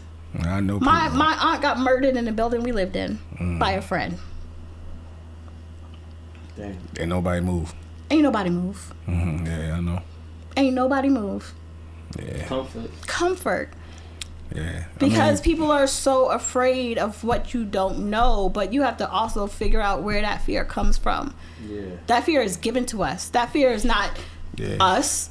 We're a fearless bunch of people. That fear is given to us. Yeah. Oh, you don't want to leave. You're not good. You're good here, right? But so with that being said, you think that the fear of wanting the family member to leave is also given to us as well? Because a lot of times our family members were snatched away from us. Mm-hmm. So is that fear still translated into us to this day, where the mothers feel like they don't want them, they want them to live in a house forever and don't want them to move out? Well, see, you know, that's interesting though, because there's two sides to that coin. Mm-hmm. Because let other people tell it, black people kick their kids out at 18, right? Fact. And as I was saying it, I was thinking that. So there's two sides to that coin, mm-hmm. and I think that we kind of have to address what those conversations really look like. I don't think my mother ever actually had that conversation with me or my brother. What? About us getting out. I don't think that they should necessarily want to put you out, but if you just laying around and not doing shit, then that's different. But if you're not growing, they still should want you to grow as a man, right? Because so there should be still some responsibilities. If there's no responsibility, Yeah, the 18 year old. Yeah, you should. I mean, I can understand you don't necessarily want to put them out in the street, but to not put them in the street, to not make them understand what paying some type of bill is, or going out, and that's crazy. Even that should start too. That's you're creating an issue. Yeah. You know, you're not helping your child grow. I wouldn't think. Right. You're not. My son's 23. He's back home. He moved out. He's back home. I have this mentality that you do what you need to do when you're ready. Mm-hmm. I don't want my kids going out into this world, but not only because I want to make sure that they're ready. I want to make sure the world is ready for them. Because when we have kids, our kids are impacting other people. And so when I became a mother, I said, I'm not necessarily thinking so much about these kids, and I'm thinking about them, but I'm thinking about who they're going to impact, who they're going to touch. Mm-hmm. And I want them to have a positive impact on everyone that they encounter. Mm-hmm. So how do I raise them to be the type of people that do that? That affect in a positive way? So let me ask you a question, right? How do you pump individuality into your child, right? You want them to be strong and love themselves and this, that, and the third. But what if what you see is not something that you like? Oh, that's him. Look, I have 3 kids. They do a lot of stuff. I treat my kids like humans. Mm-hmm.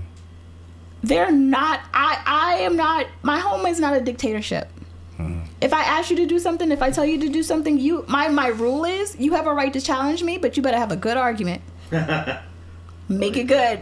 Damn. I'm gonna tell you, I've raised some great debaters.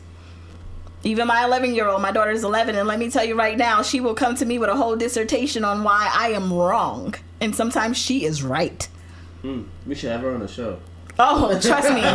She, that's different though, because good gracious, that's different parenting. I am so proud of her. She got accepted into a STEM program, so she's gonna start STEM. She's been on principal's honor roll. She has never had a year of being in school where she has not been on honor roll. Congratulations to her, man. And what's her name? Amaya. Yeah, congratulations, Amaya. But the thing about it is, I teach my kids that adults aren't always right, and I was not raised like that. I was raised in a home where what. You better not say nothing. It's disrespectful to have an opinion. Yeah. You what? What'd you say? So you don't. Did you breathe heavy? What's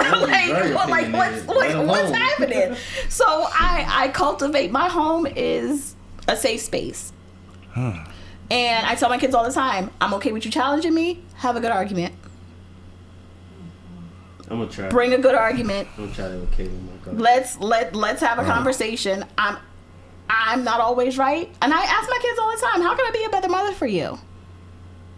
What can I do? How can I better support you? That's amazing. I have those conversations all the time. How can I be better? Tell me how I can be a better mom. Wow. Because I don't always get it right. I'm still working through shedding. That perpetuating the cycles and stuff like that. So tell me how you need to be parented. But my kids also understand respect. For sure. I don't care. You can voice your opinion. You can communicate your concerns. You can do all of these things, but we will respect each other. So let's take that off of the parenting and take it into schools. Mm-hmm. How do they, because some of these children they can't function in these classrooms and stuff like that. You still feel like there should be some steps before medicines. Oh, absolutely. Absolutely. I think part of the problem with schools is that, so I can say one of the unique things about where I went to high school and where my oldest son went to high school is that we had psychologists, and I think most schools now, you have your therapy, your counselors, your actual licensed counselors on hand. But where I think that it can get better is I think the teachers need it too. Yeah, I think we don't. I felt like was an actual counselor. Yeah, that was it. Like in my day, we had a guidance counselor, but they weren't actually like therapists. That's what I mean. Like now, like you have to be licensed. Like every school has a licensed clinician on staff. Actual Yeah. So when do they have a person in school that handles a child that's really dealing with trauma? Yes, they have trauma. Their therapists are trauma informed. Wow. Yeah. So my oldest son, when he was in high school, he had a rough patch, and his freshman, sophomore, and junior years were rough. Mm-hmm. We had some rough times, and that was around, that was around the time I left, my abusive relationship. So we had some really, we had a rough patch. He was going through some things, and rightfully so, because, coming out of a really intense environment. Mm-hmm. And the therapist that they had at the school was amazing. She met with him every day. She taught him how to de-escalate. She was very engaged, and I was very engaged. And I think that that's another piece of that is having parents who are also very engaged into that day to day, because when I tell you, we hit a rough patch. We hit a rough patch. I was afraid that he was, inherited some of his anger from his dad. And so, he had some very trying times trying to manage his anger. And so, we had some very trying times, but at the same time, it's like, yes, you're going through this, but also I'm going to hold you accountable. Because just because you're going through something doesn't mean you become unaccountable for your actions and your words. Yeah, I get that. So I think that the schools are trying to get better. I think they need to do more for teachers. These teachers are stressed out. Yeah. They're stressed out. I know. They're underpaid. You have more teachers doing mass exodus right now out of teaching than I've ever seen ever in life. But that's what I'm saying. Are the teachers seeing someone? No. Maybe the teachers should. The teachers need someone. Yeah, they should be seeing someone also. Teacher benefits suck. Like they're not being offered anything. And in some cases, like recently, I just learned that in states like North Carolina, teachers, when they need to take a day off, have to pay towards their substitute. What? I got paid money towards them? That's crazy. Yeah. And I'd be like, Tony Crave, hey, I need you to go stand in there. Yeah. So they were actually working to repeal that law, so that way that's not a thing anymore. But it's like, our teachers go through so much. Teachers getting beat up by students. Like, I'm going to tell you right now, I wish your child would. I've been sock him that little kid off. I got my tail with the school. Became like a popular topic. When did? Because I know it for like a long forever. Mental health. It wasn't really. I think it wasn't. It wasn't. I still don't think it is. Why did it come such a? I think popular trending topic. Like now you hear it all the time. I still don't think that it is. To be honest with you, not popular. I think the words. Are popular. Yeah, I don't think the actual action of going to therapy is gaining popularity. But I don't know. I would say probably honestly, I think probably in the past 5 years. And I don't know what necessarily sparked it, but it was just, and I don't know if it was the pandemic even, but it's like you hear people use the word trauma and narcissist and all this stuff, and it's heavily it drives me fucking nuts. But it's heavily misused because people don't really understand. But I think another thing is a lot of people started becoming public speakers, motivational folks. And I've even had moments of approaching people hey, you're a motivational coach or whatever you want to call yourself. You need to make sure you have mental health people on staff when you're opening up all these skeletons for these people. Oh yeah. People have these these little conferences or these girl getaways or all these little things tailored to making money, but they don't understand you bringing people, you putting people in positions to open up a lot of wounds, and you don't have anybody there to support them. That's dangerous. You ask people to tell their truth, and then all of a sudden you just leave it with them. Exactly. Right. So I actually I'm in Facebook jail right now for 7 days. So not you. What's in your opinion? I'm always in Facebook jail. What's in your opinion, right? Always. But guess where you can't go to jail at? Right here. Let's go. Right. Yeah, you can't. Ain't no jail. No, but I'm always, because my thing is when I see people do things that are dangerous to other people, I can't pretend I don't see it. Yeah. Right. I can't pretend I don't see it because, even, and I know that some people try to, everybody has a podcast now, and I love it. Shout out to everybody that got a podcast. Yeah, we got a new podcast coming soon. It's called Everybody Got a Podcast. But I love it. But at the same time, you have some of these platforms that really don't give a shit about other people. Yeah. And all they want to do is just get on social media and we let people think that they're doing something great. Subscribers and likes. Right. Make sure you subscribe. They want to be popular. They want to be popular. Right. Make sure. But they have people come on and even sometimes I'm like, what are your credentials to be saying this stuff? Right. That's why we have alcohol here. But people don't preface it oh, this is our opinions or these are our thoughts. They try to present it like it's truth, facts. This is what it is, and I'm just I mean, man, listen. What? Some people's facts are all facts until there's somebody there that'll change that. Right. I mean, right. And I love that we're having the conversations and the dialogues are open, but I just want people to be responsible with it too, because it's a lot of sensitive people out here, and I don't mean sensitive in a negative way, but people are hurting. Like Facts. The pandemic has opened up some wounds. People stuck in houses where people were treating them poorly, and so people lost their jobs. They don't. They're trying to. Their livelihoods are gone. The pandemic has changed a lot. And I think that we especially need to do a little more to support each other mentally because it's tough out here. What do you think? So, the pandemic changed that. No, seriously though. Kind of. It just, for me, it just kind of gave you a glimpse of what is to come. World. It did. So it did. The metaverse, a lot of people gonna be inside of it. Whether you fight against it or not. I know.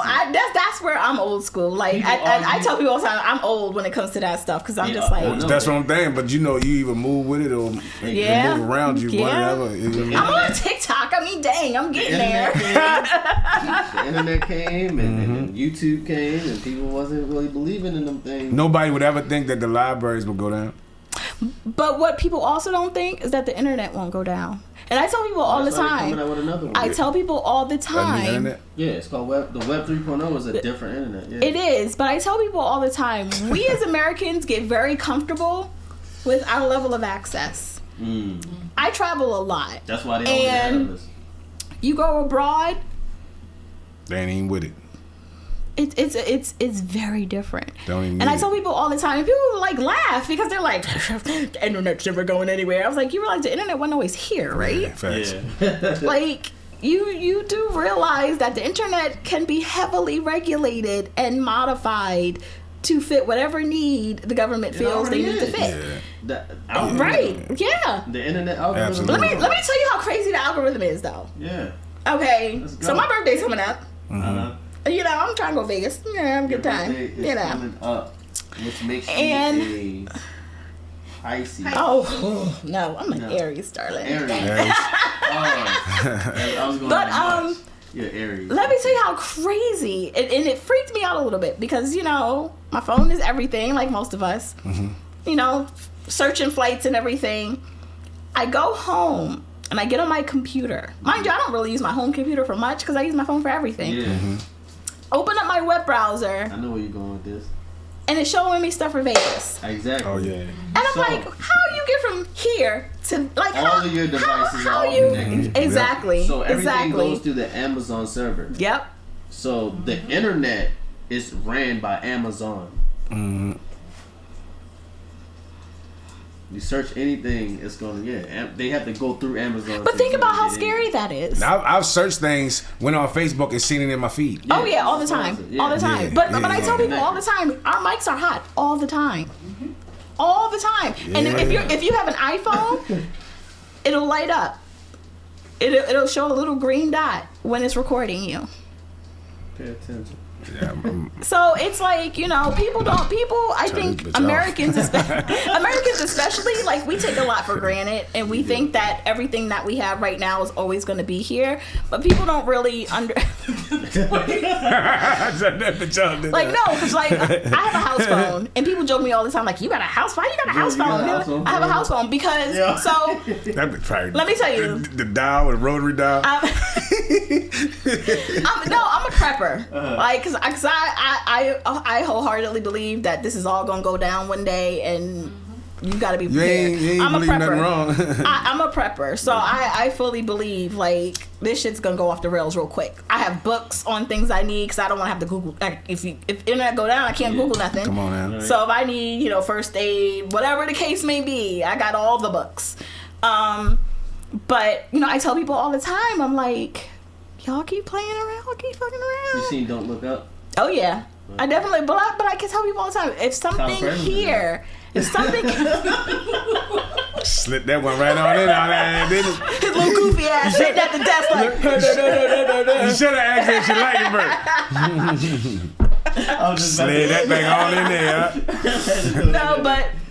I mean, I fully wholeheartedly believe we'll go off grid one day, and it's gonna be some crazy. I tell people that all the time, all the time. Right? No, it come from probably like one of the greatest people that can always go off grid and stay off grid. So it's Krav. Lemmy crab. Oh, okay. Yeah. I didn't even put that together. I actually owned a van for 2 years. Oh, you were van life. Yeah, I was van life. I always life. ask people, like, do you feel like people like that are successful? And some people will say, hell no, man. They live in the fucking woods or in a bus or something. Like, who could... You're the most successful when you know how to live off the land. Come on now. I'm going to tell you right now, I can't garden for shit. But when you be able to... Unstoppable. I know how to purify water. I know how to do a tourniquet. I know how to do all the medical things like you can possibly think of. I know how to fly planes. You know, I might not know how to garden, but I can do some stuff. Like, you know, you have to have those skills or some kind of skills. Crazy? It's kind of like a stoplight. People don't put that shit there until a tragic accident happens. It's too late. People ain't gonna fucking worry about. People are now just getting in to buy guns and learning how to shoot, but people only want them to be able to fucking hunt other humans. Right. You know what I'm saying? Right. People don't think about the fact that I should probably buy a rifle because I'm gonna have to use this bitch one day to live in the woods or eat. I tell people all the time, do not buy no daggone handgun. Get a shotgun. It's gonna do the biggest damage. It's gonna do the biggest amount of damage. So which is crazy because I went to the gun store. I was telling on the list. I went to the gun store. I wanted to get a handgun. They was like, "Oh no, you need a license and got past this test." They was like, "But you can get this assault rifle though." I'm like, "God damn!" You can walk out that bitch with an AR-15. Just that day. Yeah, if you go in the South, you can get them from Walmart. Yeah, I'm just saying. You can go in the Walmart and tell me and buy a weapon. You normally could get them from here, but this Baltimore, you ain't getting no damn nothing in no goddamn Walmart. But a BB gun out there. Hey, look, when you said that, you're right. Crossbows. Yep. Shotguns. Knives. I ain't even gonna hold you like you have to learn how to survive. I tell people that like my household, we gonna survive. People think learning how to survive is just being able to make and pay that bill. Right. Fuck no, man. Cause the bills ain't gonna matter when this shit go down. Right. The bills ain't gonna be no fucking bills. It's gonna be people that's gonna be trying to take what you own, what you thought you owned. Because they don't have it. Yep. And you have to be prepared to leave. None of that shit is a figment of nobody's imagination. The Purge, none of that shit is. It's things to come. Yeah. But we look at it like, oh well, whatever. That's just a movie. We enjoyed it. Whatever. Let me go buy this bag for fucking $12,000. Right. Instead of taking that $12,000 and go buy canned goods and toiletries and putting them somewhere so that people, there's going to come a day where you're going to open your door and it's going to look like I Am Legend out that motherfucker. Yeah. I was just ready to say that. I Am Legend. Yeah, and I think people are so like disconnected now because we've had things like the internet and we got all this technology now. But people don't understand how scary the connection with the technology really is. How though when you seen that there are people living here in Maryland because of what happened in Katrina. You know for a fact that at any given time life can change. Because people have this sense of, oh, that's not real. That can't really happen. If COVID ain't show you that, That's what they think it won't happen to exactly. Me. But even with COVID, you have people walking around. I'm not gonna get that. My immune system's great. I eat vegetables. I don't think people on that tip no more. I think at first they were, but I don't think people on that tip no more. But you still have a lot of people who refuse to accept the fact that COVID is a thing. Like it's I know it's people, a real thing. Personally who was like that, like, man, whatever, this COVID bullshit, like until they got it. No, not even them. Somebody close to them got it. I don't believe. I think some people don't believe. I think people believe it's a thing, but don't believe it's a thing so much that they gonna go get a vaccination. Yeah. But you know what? Even that blows my mind because come on, our whole lives are vaccinations. Yeah, at what point do you think it stops? In order for a kid to get into a school, you need to have a vaccination record. Right. So why all of a sudden you feel like that's supposed to just stop? Like disease stops because it don't stop. Right. Because I remember getting shots before in elementary school. And then the whole argument of people saying. But check this out though. Who's to say that those shots that you took in elementary ain't a reason why you have some issues, underlying issues now? And they could be. However, like I always compare COVID to polio. because it's the most comparable series of events. So when polio started, it took 4 polio shots to do immunity. However, people still get polio, but you're not dying at the rate that you would if you were unvaccinated. You go to Africa, people are dying. Not even Africa, Thailand, other parts of Asia. You go to some of these other countries, people are dying of things that we have vaccinations for and we're fully vaccinated for. Yeah, we still rolling. And people are just completely blind to that. And it's like they malaria, like who gets fucking malaria, people they don't get it, and it frustrates me a little bit because I travel a lot, and I see other parts of the world, and I see how much we are very entitled here, and I'm gonna go as far to say, and I know people are gonna shit on me for this, but even our poor people are a little more entitled than some of the poor people that you have in some of these other countries, and I'm like, how are we missing this? Right. Like, how are we completely missing it? When I went to Thailand, when I travel, I'm a backpack traveler. I don't ever check a bag. I think that's the most egregious thing ever in life. But I'm a backpack traveler. If it don't fit in my backpack, I ain't taking it and I don't need it. So, and I like to stay in the communities. Like, I'm not going to stay in no 4-star hotel anywhere. I'm just not going to do that. But, I went to Thailand, stayed in the community, in an area where they traveled by boat. And the water is gross, to our standards, to them, of course not. This is their normal life. But you look at how people live, like they're literally living in these little shacks, and they are the happiest people you will ever meet. And they were so kind and like just amazing people out there, but they're very much minimalist. And when you look at what we have here, it's a little frustrating. Like, I lost 10 pounds in Thailand. I was there for almost 2 weeks. I lost 10 pounds there, and I probably ate more there than I eat here. Wow. Why? Wow. Because a lot of the foods are fresher. They don't allow certain chemicals that our country is, that's okay as long as we slap a label of a warning on it that we're not going to read anyway. It's going to be okay. Unless the warning label is the logo. Right. Like, have you ever ordered anything online? That's a smart shit. Have you? The one thing that trips me out, I had ordered luggage, like a bag from on Amazon, came from California, and I didn't realize that when you order something from California, it automatically comes with a disclaimer that whatever you ordered could potentially have cancerous materials in it. Yep.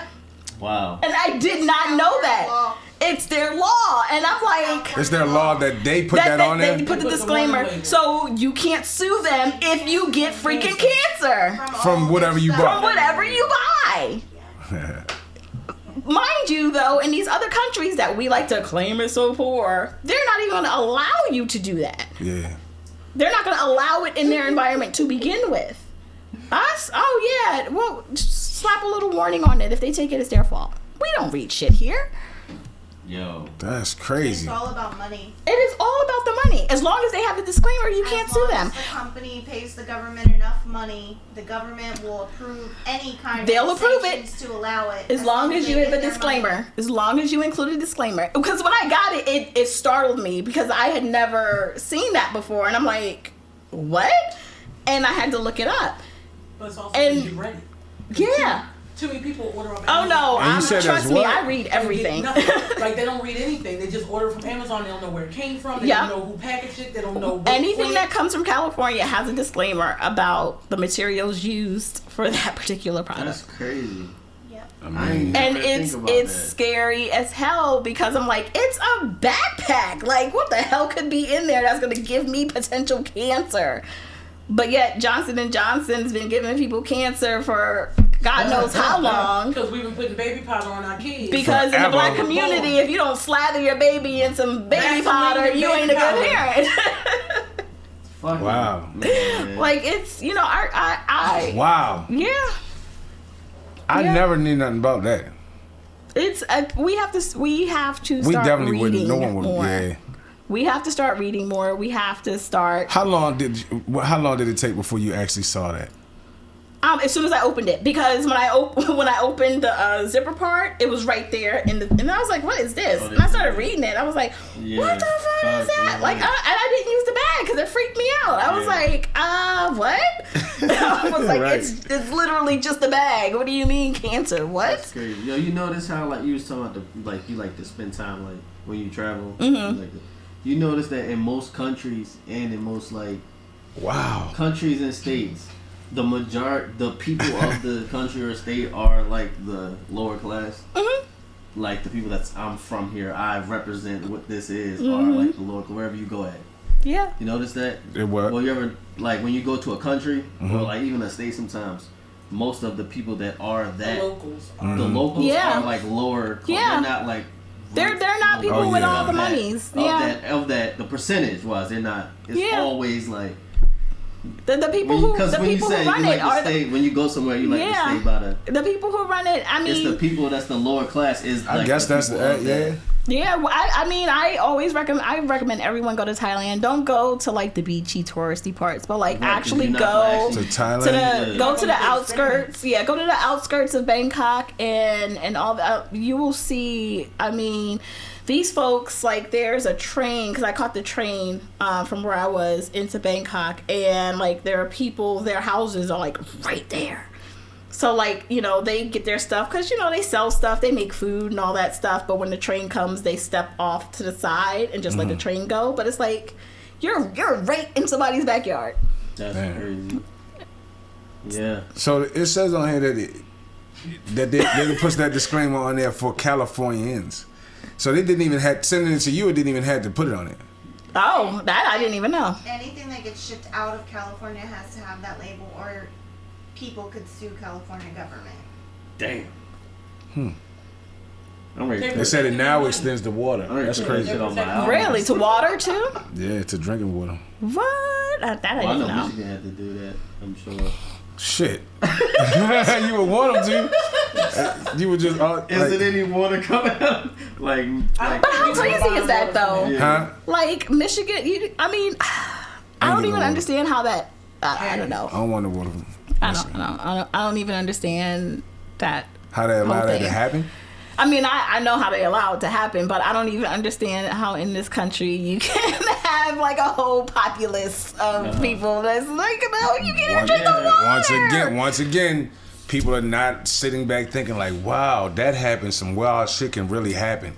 Yeah. They act like it's far away though. They act now like you don't like even think about. People don't even talk about it no more. Nobody. They water still probably as brown as a fucking cabinet. I remember doing a water drive when I was still living down there because the same thing, but because it wasn't as big as Flint, Michigan. Yeah. Nobody knew about it. But we actually had to take water. It was Denmark, South Carolina. We had to take the water down there to them because they couldn't drink the water. Yeah. In America, in the United freaking, in one of the. Yeah. They got money for woe, but can't beat the post shit. Right. Right. Like, what did we just sent what? $4 billion? No, we literally just sent like $4 billion to the Ukraine. Like, hey, drop the song, please. Let's drop the song right about now. We can't put them. Yeah, man. It's insane. And you know, when you go abroad and you listen to how people talk about America, like, you realize America's a shitty ass country. I'm sure, man. I mean, because we talk about here in America, we talk about morals. Yeah. You live outside of here, they probably will look at what we even call morals. Like it's crazy because, you know, you travel abroad. Me, I don't like people to know I'm American. Not because I'm not proud to be an American, but sometimes it'll put a target on your back because you go to some countries they don't like Americans. They think we're arrogant and they don't want our money. Where? Just in other countries, because I don't necessarily stay in the touristy areas, so I don't necessarily want to bring too much attention to myself as being American. Of course, I talk, people are going to know that, unless I go to Germany, because I do speak a little German, but it's interesting to see how other people look at us, and they're just like, and sometimes it's not even about race, it's about us just being American. Like, you fucking Americans are a pain in our ass. And I totally understand why they say that now. I mean, shit, it didn't even take me long to understand. I mean, I've been understood why they feel that way, because when you think about it, a lot of the problems you think about, we act like we're gonna solve them. Mm-hmm. We don't do that. We don't do anything. We perpetuate them problems. Yeah. Like, you know. Yeah. Why are we even caring what the hell Joe Biden's gonna do, or who cares right now? If it's bombs dropping, it's bombs dropping. But everybody's worrying about how he is soft or hard, or is he? Nah, we need to worry about the fact that if that's an issue, that's an issue.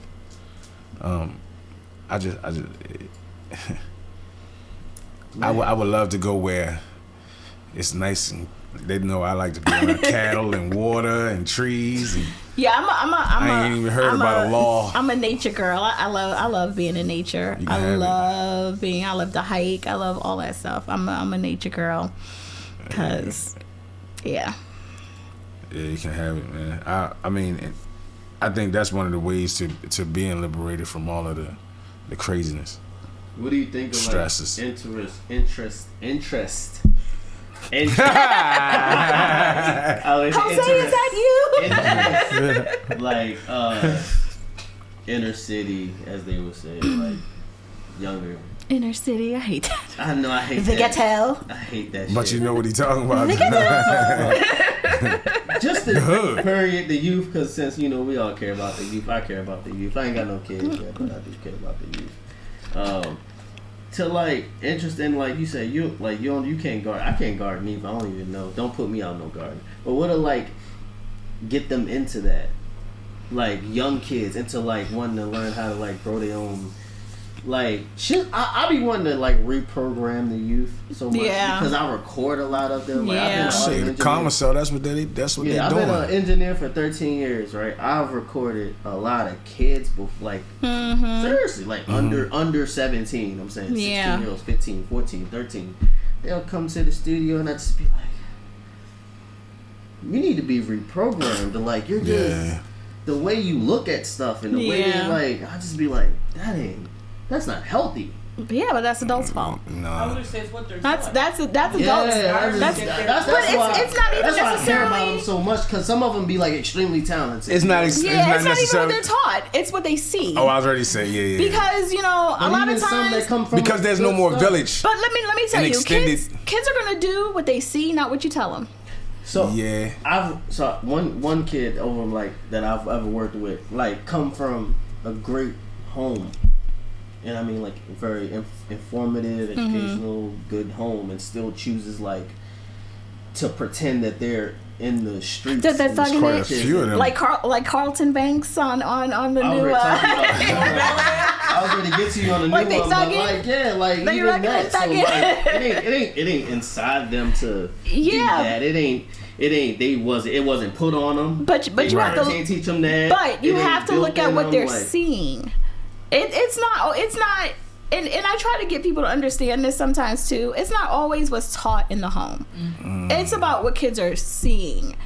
And if they're seeing that, for one, if they don't have an identity of their own, because let's keep it a buck, depending on the generation that their parents come from, they may not know who they are. And that could very well be the case, and they're trying to find their way, and they're like, oh, you know what, I see this, and these people get, people get respect when they do that, and people listen to them, and my parents aren't listening to me, they're working all the time, I live in a good home, but, I ain't getting no respect up in here. Mm-hmm. But I see people doing this, and they get respect, and people talking, that's what they're going to do. That's what they're going to gravitate towards doing. Or even if they feel invisible at home, and they feel accepted. Absolutely, absolutely. A lot of times that's what it is.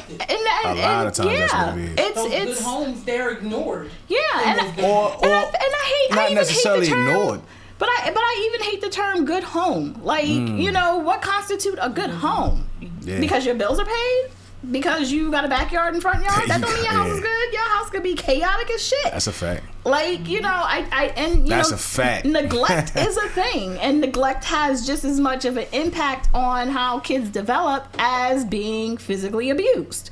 If you take a child's brain that's been neglected and the child's brain who's been physically abused, they are the same because it has the same negative implications. Neglect is Neglect will fuel generations of unhealthy behavior. Yeah, because you're trying to get that comfort in unhealthy ways. That come from like even like adults that be like absolutely. And like going back to what your original question was, if we want to get kids engaged in like things that survival things, because you know, like, and I was saying because they'll be interested, like a kid that's not from the trenches and the projects and struggle, they'll be interested in that's not from it, but the kid from it won't be like interested in things like gardening and like things that's positive. Somebody, you know, it's hard to get them get a kid from a negative space into interested in positive shit. But it's easy to get a kid from like a positive thing into negative. Yeah, it's like easier for them to because it's a different. The brain flexes in a different way. So when you've had nothing but negativity and you've had nothing but trying, again, to survive, trying to break the mold of survival is much harder. Oh, okay. It's much harder. It is virtually impossible to try to introduce a new thing into the brain of someone who has trauma than it is to introduce a new thing to someone whose brain does not necessarily have that same level of trauma. So if I'm growing up in an environment where it is because your brain functions are different. So if I'm growing up, if you take two kids, same age, one from the suburbs where, you know, there's not a whole lot going on. But then you take that other child that may be, you know, from the city, who may be in an environment where it's a lot more hypervigilance needed to survive your day-to-day. It's going to be a little harder for them to flex their brain to accept something new. Because their brain, like literally when I say trauma changes your brain, it literally changes how your brain processes information. Wow. It literally, because you have conditioned yourself to operate from a flight or fight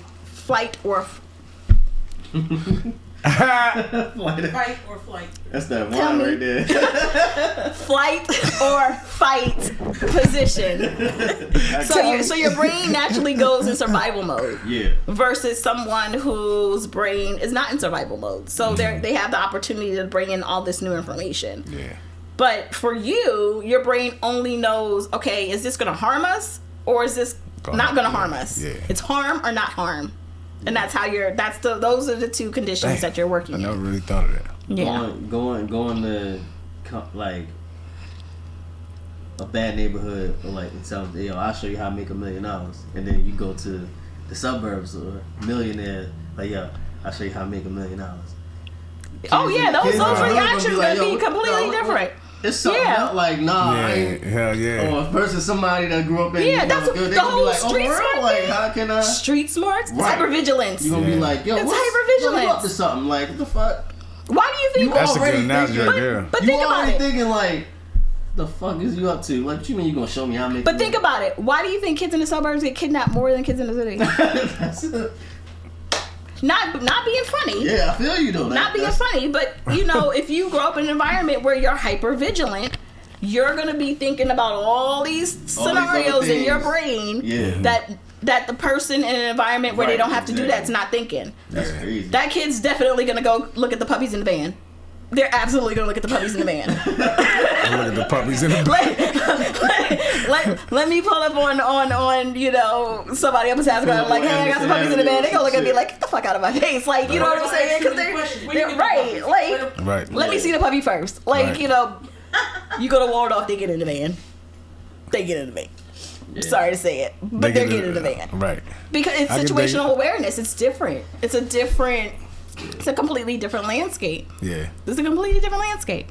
Do you think that the state of which people are, let's just say even in this area, do you think that they're just complacency, or do you think that people really just cannot change at this point? Change gets harder as you get older. Oh, for sure. And you got generations of the shit going on. Yeah, it gets very hard as you get older. I think people will always do what's comfortable for them. And what feels like less of a risk. because that's our natural instinct is not to put ourselves in danger. Mm-hmm. So if I feel like me stepping outside this box is uncomfortable, I'm just going to stay right where I'm at. Even if where I'm at poses a higher risk of danger. Damn. But it's comfortable danger. Mm-hmm. I'm familiar with this danger. I'd stay there. Versus stepping out and not knowing what that danger looks like. This is comfortable. I know this bad thing is going to happen, but I know how to maneuver in this bad thing. Right, exactly. I know how to manage the bad thing that's going to happen. You know how to survive that bad thing. Right, exactly. It's like you got a used car for 10 years, but you know all the problems on it. Oh, yeah. So you know that your brakes going to, you know what I'm saying? Right. Versus you going to get another car. Right, and you don't know what's going to happen with it. Problems. Yeah, right. and then you have those people that's like, oh well, that new car gonna break anyway. I might as well keep what I got because I know how to fix it. I know how to fix this. Mm-hmm. So yeah, I gotta jiggle this door right here. Right, I know that's gonna happen. You gotta pump the brake 3 times and pop the clutch up the hill and all that other crazy stuff. But comforter definitely. I feel like we definitely need more black psychologists. Right. I agree. For someone who's sitting and watching this show right now, give them a little background on the steps. Did they, how hard was it? I'm gonna say for me, did you feel like you need one along the way? Yes. So no, my motto is if your therapist doesn't have a therapist, get a new therapist. Come on now. That's for everyone. That is for everyone. I don't care who you see. That's fine. If your therapist does not have a therapist, get a new therapist. That's fine. Nobody can take on other people's trauma and all that. They're not decompressing. And people ask me like, oh, do you think black people should see black therapists? This is controversial.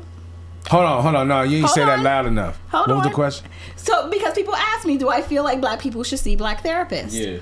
I don't always agree with that. And let me tell you why. Okay. We get comfortable with each other. Mm-hmm. We do. And when we get comfortable with each other, it's very hard for us to hold each other accountable. My prime example, was a huge, I'm a senior black therapist. She's gonna be an amazing, phenomenal black woman. I'm gonna get this therapy. Mm-hmm. And it was the worst experience I ever had.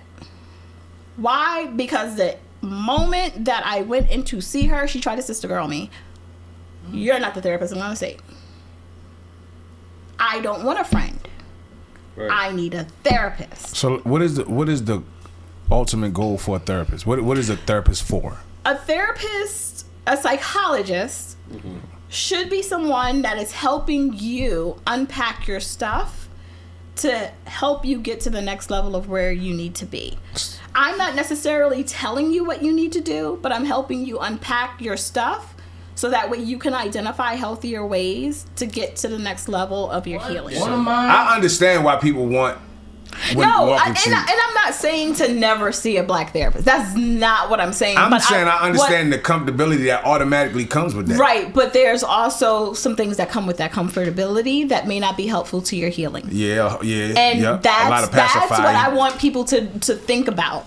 Like, I'm not saying not to see a black therapist. What I'm saying is make sure that you are still doing the vetting that you need to do, and don't take anything for granted.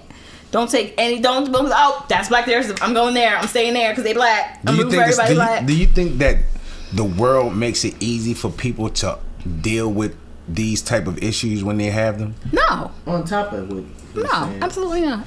Do you also think it's easier for people to listen to other people's problems and like issues and talk to them about their issues versus talking?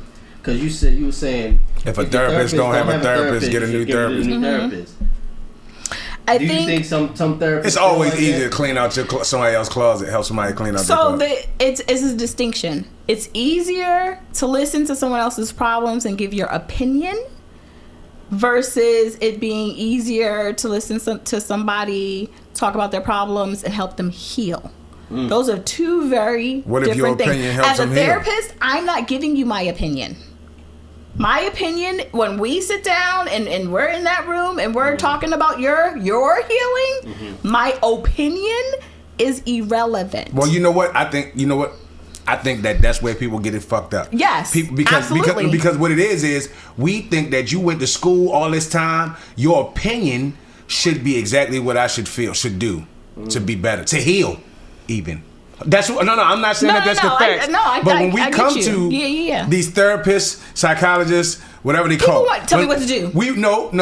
Because to us, y'all are our savior out of this bullshit we feel, anxiety, whatever the fuck we feel like we going through. We come to y'all because we feel like you have the proper teachings, if you will, if that's the right word.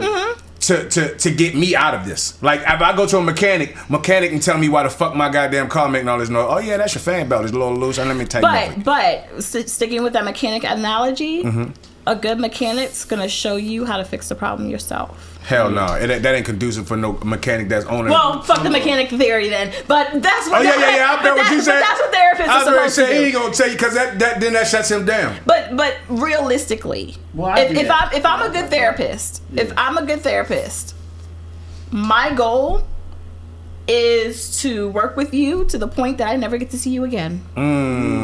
I don't never want to see you again. That's healing. That is healing. Come on now. I don't ever want to see you again. Why? Because I've given you the tools that you need to save yourself. It's like the people that work at the jail and be like, I don't want to see you. So is it safe to say that when a black person comes into your office and sees you, they automatically feel like you already are that way, instead of a white person that's on the other side and feel like there's no way that you could be that compassionate about me to want to see me heal? I would automatically feel like, oh shit, she black, she gotta have my best interest at heart. That is not always true. That's not always true. But I guarantee you that's an. But I know that's how some people feel. Yes, absolutely. But that's also what gets them caught up in the trap of not healing. Because I tell people all the time, if you are in therapy for too long, you are with the wrong therapist. Right. You should not be unless your trauma is like seriously significant. Right, because you lots of people have psychologists and psychiatrists because they have very extensive stuff that they do need that medication. Please go out and find out what the difference is, because I'm gonna have to. No. Because even when I hear the two of them, I still don't exactly know what both of them are. The easiest way, and I probably need both of them. Meds, psychologists, talk. I definitely need both of them. Yeah, and some people. And some people, a lot of people do. Talk through their problems, and some people are psychotic. Yes. And they need medication. Yes, and it's some people disease. are not psychotic; they just have psychological problems. Right. It's trauma. That can be worked through just the talking. Or art or music or something like that. Right. Some people are mentally psychotic. But then you have people who So how thin is that line then? It depends. And the people who need medicine and who don't. It depends on your level of psychotic break. Ted Bundy. Because you have some people who are genuinely born with psychotic episodes. Serial killers. They psychosis. You have people who are. Do you think serial killers are born or they like created? Oh no, they're born. They are born that way. Serial killers. They are born that way. So that's but that's part of the reason. Differences in the brain. There's chemical differences in the brain. I believe. Yeah. But that's the reason why I tell people to stop using the word narcissism. Narcissism is a disease. Not everyone is a narcissist just because they're an asshole. Like, narcissism is diagnosable. I'm just an asshole. I'm like, not a narcissist. There are people disorder. Narcissistic characteristics. Right. You can have traits without being an actual narcissist. I think a lot of people, you throw them words around only they don't know what it means. Only when it benefits. You know what I mean? Like when they trying to demean someone. Anyways, but I mean, you have people. I can say I've never been. So I prefer to work in the ER.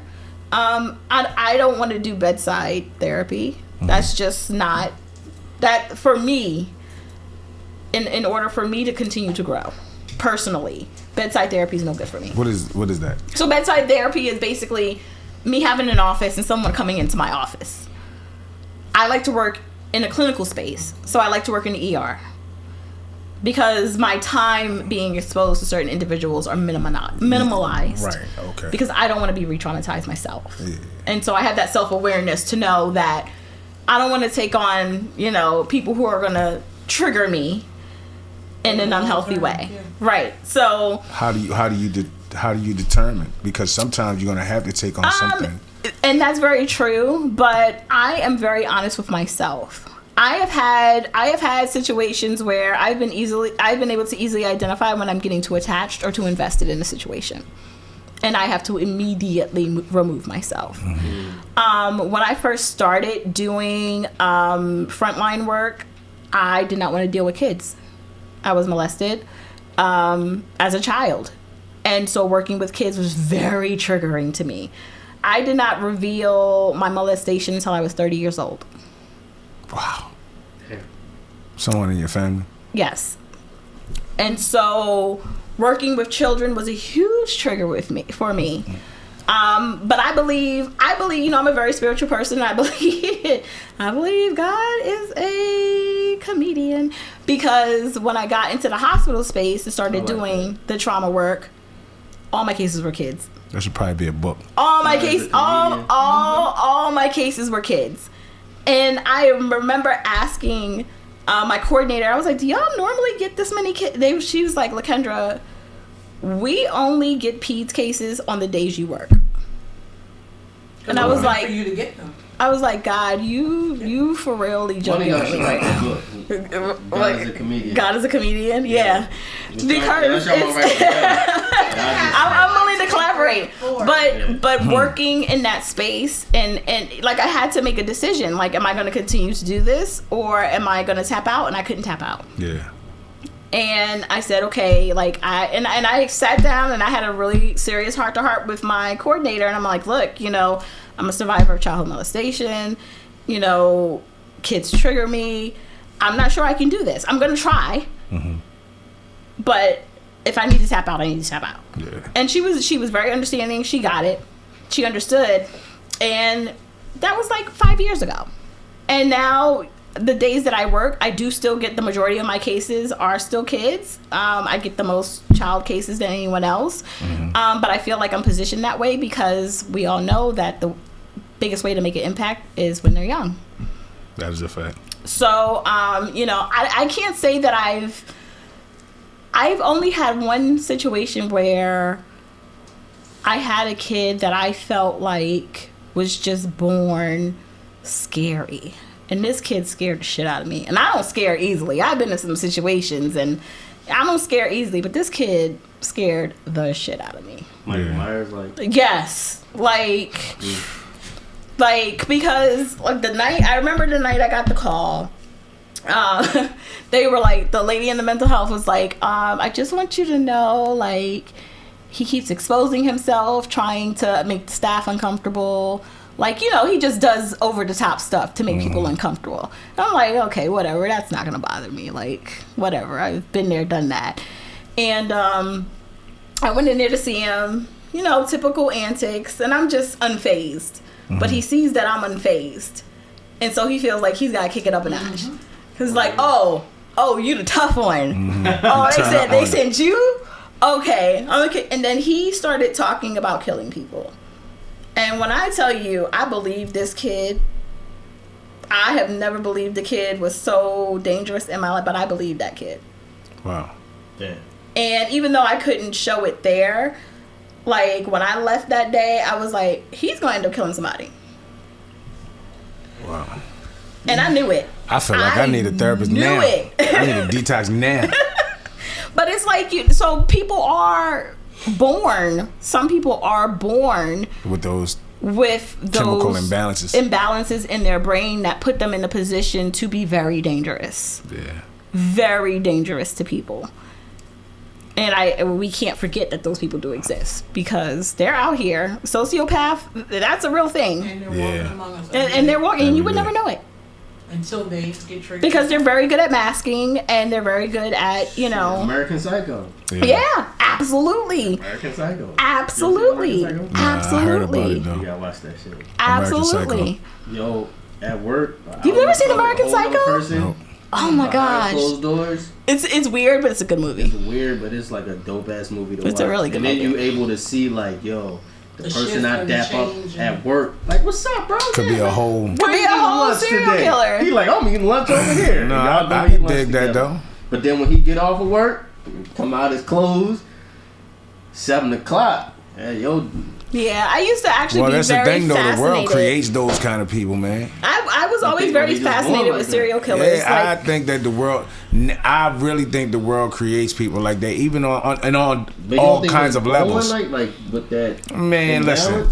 There's somebody right now who wants to come out with their truths, but don't. So they come out there and they walk around with this same thing, but their whole they hate fucking people. Or you know what I mean? Yeah. Man, I think that's happening all the time in the world. Yeah. Being so fucking scrutinizing. They create those kind of people who, and it gets worse the more they have the mask. It's the incels. It's those school shooters. Those are those people. But then you do also have those subset of people that are just the omen. Do you think that those kind of people get the... Like, when somebody shoots up a school and shit like that, all you ever hear about is their prosecution. Mm-hmm. What the fuck happens after that? Do anybody ever really find out why they went and did that shit? So yeah, because a lot of them don't get psychic. Unless they could find out they was like unknown. Like we still don't we forget about them. We still don't know why. Especially even if they live like. Did that boy ever say why he went in that church and killed all them fucking people? No. Dylan, whatever his name is. Did he ever tell him why he did that? Yes, no. If he did, they're not disclosing. And I'm not saying the dude who shot up the Capitol. I'm not promoting none of that shit. What I am saying is there was a reason why them people went and did that shit. Mm-hmm. I always wonder, like, people that go shoot. People crack. Yeah, people, why the fuck did they do it though? So people. It's that trigger. Well, the relevancy of the trigger. People have psychological breaks, and so not to be. I'm gonna choose my words carefully here. You don't gotta choose your words carefully around here. You about to drink. No, I do want to. You about to drink, but not choose your words carefully. No, because if you look at the pattern of individuals who are serial killers, mm-hmm. people who are school shooters. Mm-hmm. You know, they have a very specific profile. Mm-hmm. Although the serial killer profile is changing to be more inclusive of people of color, which is interesting. But if you look at the differences, so your incels, your Colorado movie theater shooter guy, and your Dylans of the world, their trauma is a little different. And so when they experience their psychological breaks, it looks very different. It's on a larger scale because it's not defined to one person. Mm-hmm. You know what I'm saying? Like you have, for example, Black youth. We've been through a lot of shit. Mm-hmm. So we know how to manage some shit. Mm-hmm. Even though there's still a lot of violence in our communities, that's a whole nother conversation.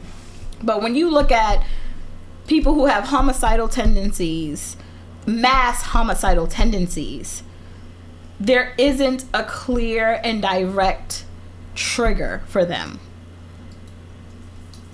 And, they all have very similar blueprints.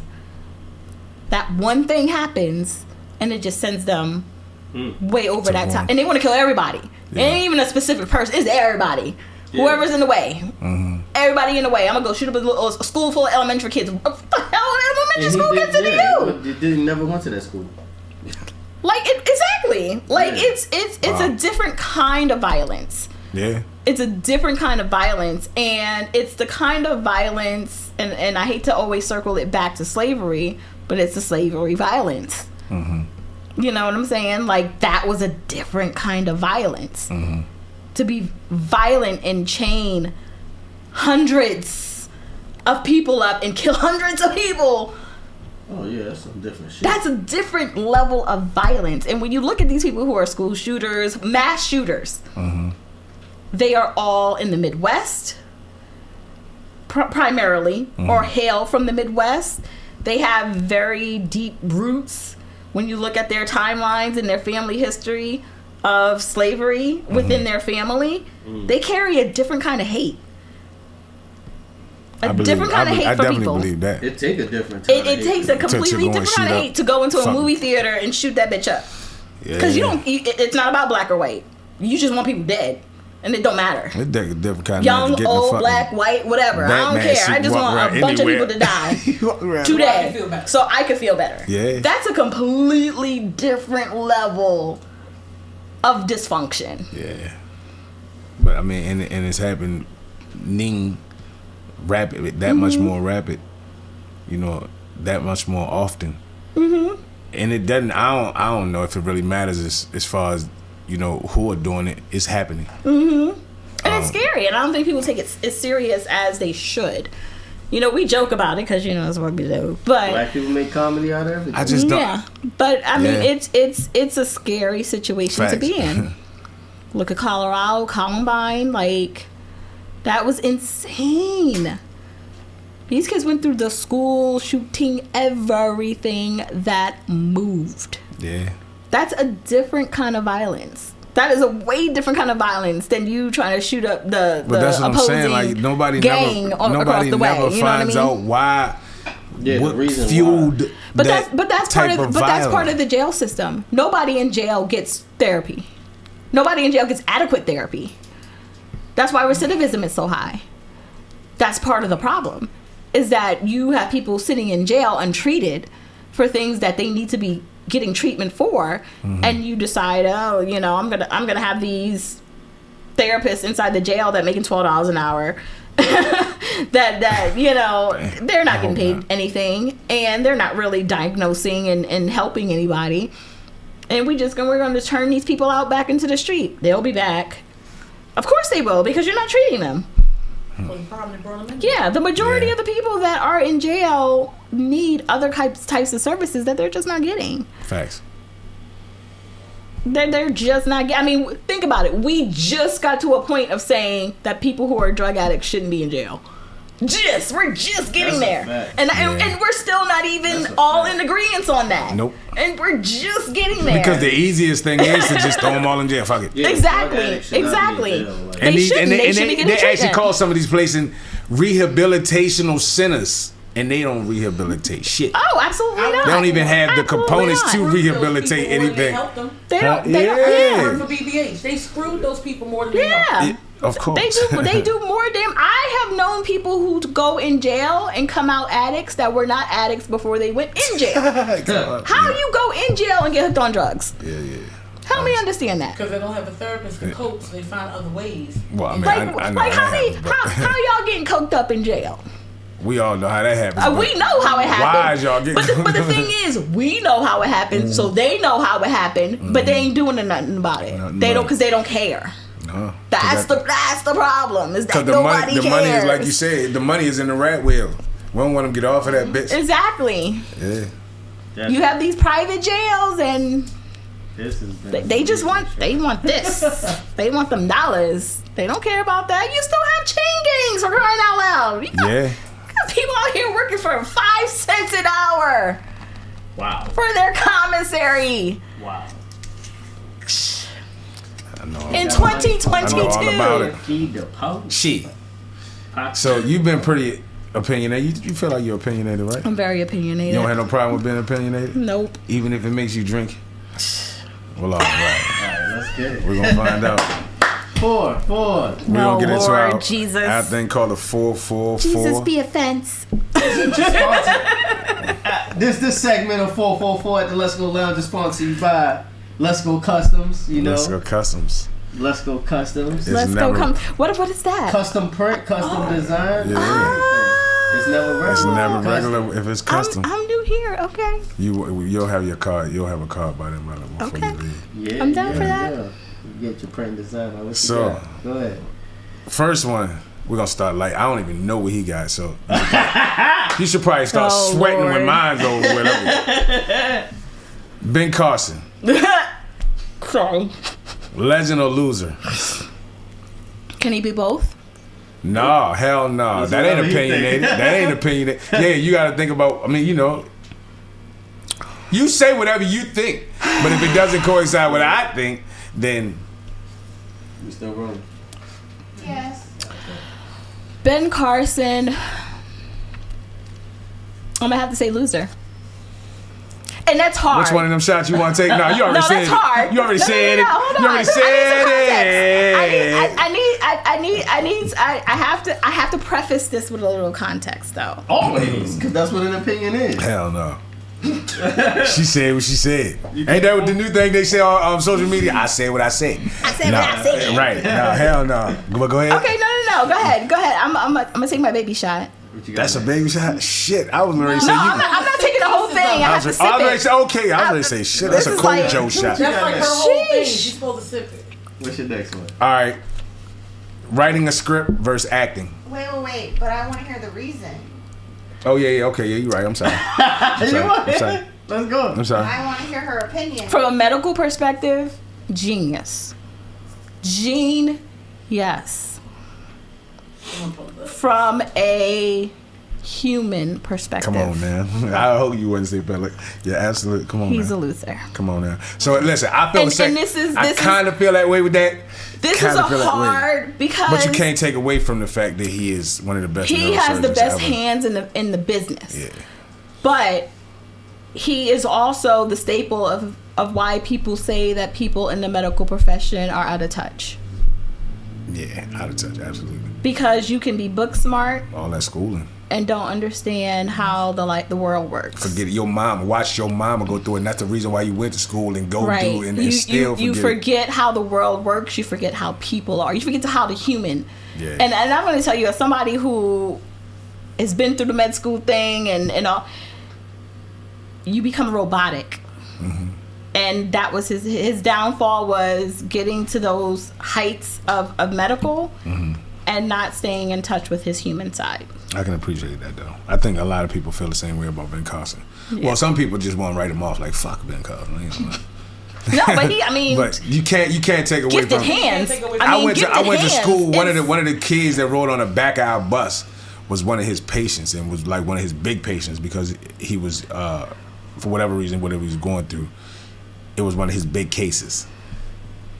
Ben Carson, I just think the whole political thing. He's intelligent. He's not wise. I think it was kind of like Michael Jordan going to baseball. Like, stay in basketball. Yeah, he's intelligent. He's just not wise, and he has proven that by opening his mouth way too many times.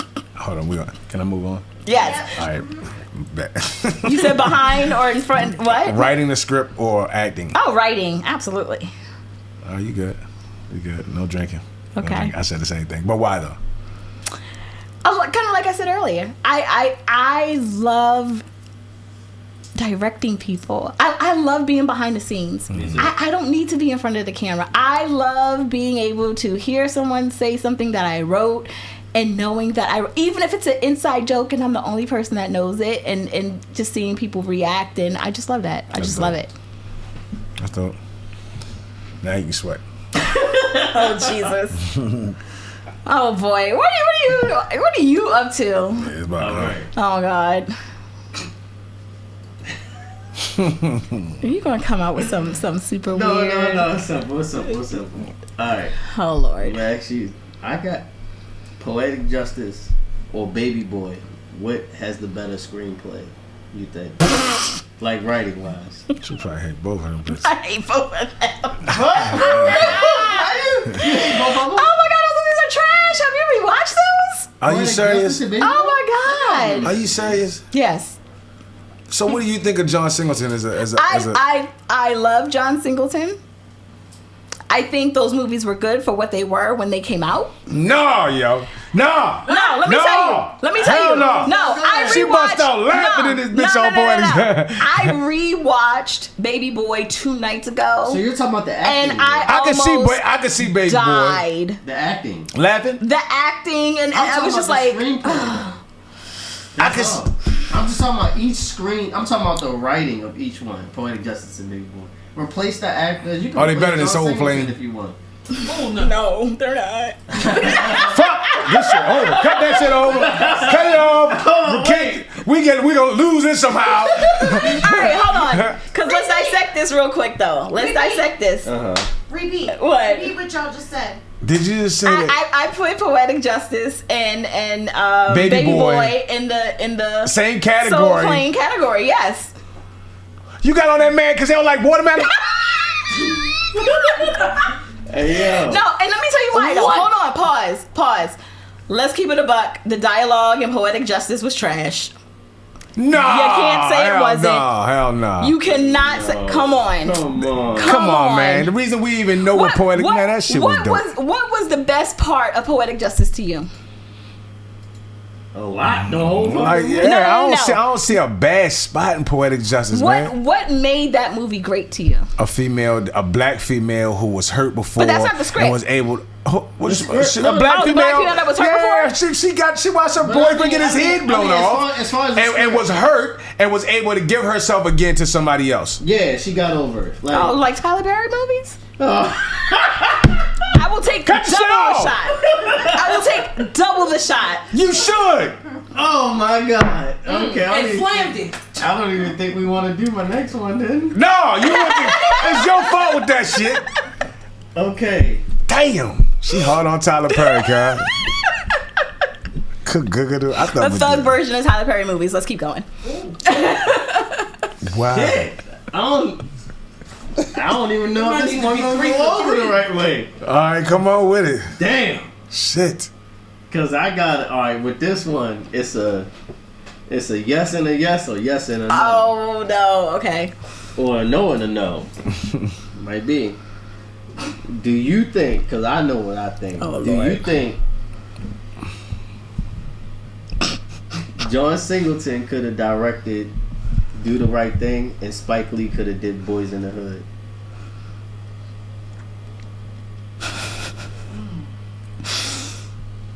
I feel like, I'm gonna tell you. I feel like they could. But I'll tell you what I feel like afterwards, cause I feel like Boys in the Hood would have been softer though. No and a yes. I don't agree with that part. I think that Spike Lee could have done an amazing Boys in the Hood. Fuck no, that shit would have been absolutely. Do you think John Singleton, sorry, rest in peace, could have did amazing? No. Right thing. You think it would have been? It wouldn't have connected if Spike Lee did it. If Spike Lee did it, Boys in the Hood wouldn't have connected the way he did it. I agree with that, but I don't think he would have done a bad job. I think his perspective would have been. I don't think it would be the movie that it is, though. I think it would have a different perspective and message. Boys in the Hood wouldn't be Boys Fuck in the Hood. no. He would not make it connect the same way. Like but he could have done it. See, I don't think John could have done Do the Right Thing because I don't think he would once. Because Do the Right Thing had a very, just like Boys in the Hood though, a very specific setting. Hold on. Can we go back to Do the Right Thing real quick? Because I just want give me the plot of Do the Right Thing real quick in a nutshell, real fast. Nutshell: a day in the life of various residents of New York City in Bias. I don't even want to say the height of. I'm just saying, because I'm trying to figure out where we give him Do the Right Thing all this fucking props. It might be a little bias in there. It might be a little bias. I'm trying to figure out where we give him Do the Right Thing all these. No, I'm going to keep it a buck. I liked Boys in the Hood. I really did. But as a New Yorker, it did not 100% resonate with me. Because I'm a New Yorker. So the issues that were highlighted in Boys in the Hood, I do have bias there. See, that's what I said. Come on, cut. Now we getting to the nucleus of it, huh? Now we getting down to it. But let's keep it a buck. Like, so the level of gang violence in Boys in the Hood was very different. You feel what I'm saying? Right. I could relate to Do the Right Thing because I've been to those Italian eateries with them dudes talking shit, with the white and I'm from the Bronx. Yeah. You know what I'm saying? So the Italians, it's a completely different relationship. Yeah. You know, and so I understood it. But movie wise, the reason I picked them, movie wise, don't they seem? I mean, you know, it still depict the same director shooting a urban Los Angeles still, movie. Yeah, that's still Tyler Perry-ish. I'm gonna say no. I'm gonna say Do the Right Thing is kind of Tyler Perry-ish. No, it's not. Kinda. What I'm saying is both of them was what I was catered to where they was from. It was. John Singleton catered Boys in the Hood because he's from Los Angeles. But what I will say, Spike Lee. So that's why I was saying, do you think they could have switched over? I don't think John Singleton could have switched over, but I do think John Singleton had a better script. The dialogue was a lot better. So you don't think he could have did Do the Right Thing? But I don't think he could have did Do the Right Thing. He wouldn't have Spike Lee could have did Boys in the Hood. I do think Spike Lee could have. No way. I don't think it would have turned out as a blockbuster. A blockbuster, yes. That type of blockbuster, no. No, absolutely not. I just don't think that he would have made it too New Yorky. He would have made Boys in the Hood too New Yorky. It would have been no. He would have had Slick Rick. I can admit that the New York City is that. My answer is, which is you have to drink, but my answer is no and no. Can you hand me that I don't think either one of them could have did either of those movies and made them what they are. You don't think so? Nah. I believe in Spike though. Say it again. I don't think either one could have did either movie. I believe in Spike. I believe in Spike. I believe in Spike Lee, but I just think you like Spike Lee. I love Spike Lee. And that's some New York shit. I love Spike Lee. But that's what I'm saying though. So outside of that, Spike Lee couldn't have made no Boys in the Hood. Boys in the Hood was a better script. Why you believe in that? Take a shot down. I think he could have written. It's a better script. Boys in the Hood is it is a better script. But what's the better script between Poetic Justice and Baby Boy? Which one did you pick? Because you just said both. Which is the better script? Come on, screenplay-wise, screenwriting. Like, redirect it yourself. You take... How about this? If I wrote both of those movies and I came to you and said, hey, look, LK, I wrote Poetic Justice and Baby Boy, right? And I say, which one you think we should shoot? Like, we should make a Poetic movie. Justice. You would pick Poetic Baby Justice? Boy was fucking trash, man. I'm sorry. Hold on, let me think. That's fine. No, and look, you would have been safe because my pick was Poetic Justice is the better, like... Of the better of the two trashy films. I think it's not trashy, yo. This is hood classics. Like, I don't get it. Like, no, but you know what? All right, Boys in the Hood or Menace to Society. Ooh. And this is just off the thing. Ooh, Menace to Society. Menace to Society. Yeah, that's my movie. Menace to Society or New Jack City. Menace to Society. I still say Menace to Society. I don't know. She gonna say New York. She gonna say New York. She gonna say New Jack City. I'm biased, so I would say New Jack City, but Menace to Society though was a good ass above the rim. Above the motherfucking rim. Oh man. That's no hesitation. That is my shit. All right. Guess what? What? I never seen Above the Rim. What? I never seen Black Panther. What? No, I can understand that. Above the rim, though, you've got to be kidding me. I never seen Above the Rim or Sugar Hill. You ain't messing up with Sugar Hill. Okay. But Above the Rim, though? Nah, I ain't never seen Above the Rim. So I'm gonna watch it tonight. So you don't know nothing about no books? So let me ask you a question. Yeah. What do you think about the movie In Pursuit of Happiness? I thought it was good, but I thought it was too long. Okay, and look, we just gonna keep this going. Hold on, wait. And don't think too long and don't make it too opinionated. Even though it's very opinionated. Okay, all right. Most versatile actor, Will Smith or Jamie Foxx? Because they both comedians that became actors. They was funny and then they started to become dramatic and serious. I'm gonna say Jamie Foxx. You gonna say Jamie Foxx? Yeah. Over Will Smith? Over Will yes. Smith. Have you seen the Pursuit? Have you ever seen 7 pounds? No, hold on. And the reason why is because I love Will Smith. Like, I love him to death. But Will Smith is... Remember how earlier we were talking about Denzel? Like, Denzel is Denzel in every movie. Yeah, but he has that range of dynamic. Yeah. That's Will Smith. Jamie Foxx, though? Like, he become... Ray? Yeah. You can't deny that. So with the new one, me too. I'm talking about range. Period. Just all over the place. So down to the comedy, up to the drama. Who got the better? Like, I'm talking about who down there in the comedy and who up there in the dramas. That's because in my opinion, Will Smith is funnier than Jamie Foxx when he's. I agree with that. When the drama stuff come in, it's like I don't think Jamie wants to be funny because everybody knows him to be funny. But also, Jamie I think he's trying to show a different side of himself. Right. But I think he hasn't done funny roles because of that. I think Jamie has more range because you have to incorporate the singing.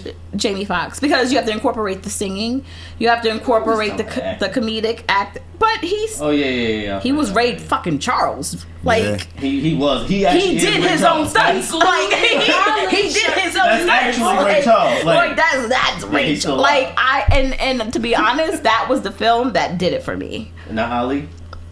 I didn't like Ali. All right, this is the over.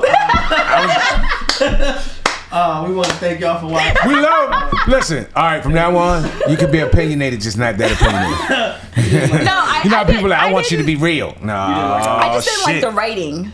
I didn't like the. It's not that I didn't like the acting. Really? I didn't really like the writing. I can respect that. I have seen some other films that were better written. Now, what I'm looking forward to is Spike Lee definitely could have did a good Ali as Mike Tyson. I'm looking forward to that. Yes, what? yes, absolutely. Oh, absolutely. That's his lane. Yeah. Like, that is, what do you think Spike Lee could fail at? You think action movie? He probably couldn't do action movie. He couldn't do an action movie. An action movie? Some hood action shit too. Yeah. Like Superfly. Big Rich Town ain't coming about y'all. The new one? Yeah, the new one, the Superfly with the dude, with the young kid. Wait, oh yeah. I don't think I saw that one. He could do that whole Bel Air shit. Spike Lee could do that. How do you feel about that? I haven't watched that. Spike Lee could do that a little bit. I like it. Spike Lee could definitely be his project. Yeah. I wouldn't be surprised if he's not behind it. Being the connection. I just love the fact that he's a pest on the side of on the sideline of the New York Knicks. Yeah, they need it because they fucking suck. Yeah, yes. I am too, but I'm a New York everything. Giants and Knicks. Who do you think has a bigger impact on what New York is, the Knicks or the Yankees? Yankees. Jay-Z or Nas?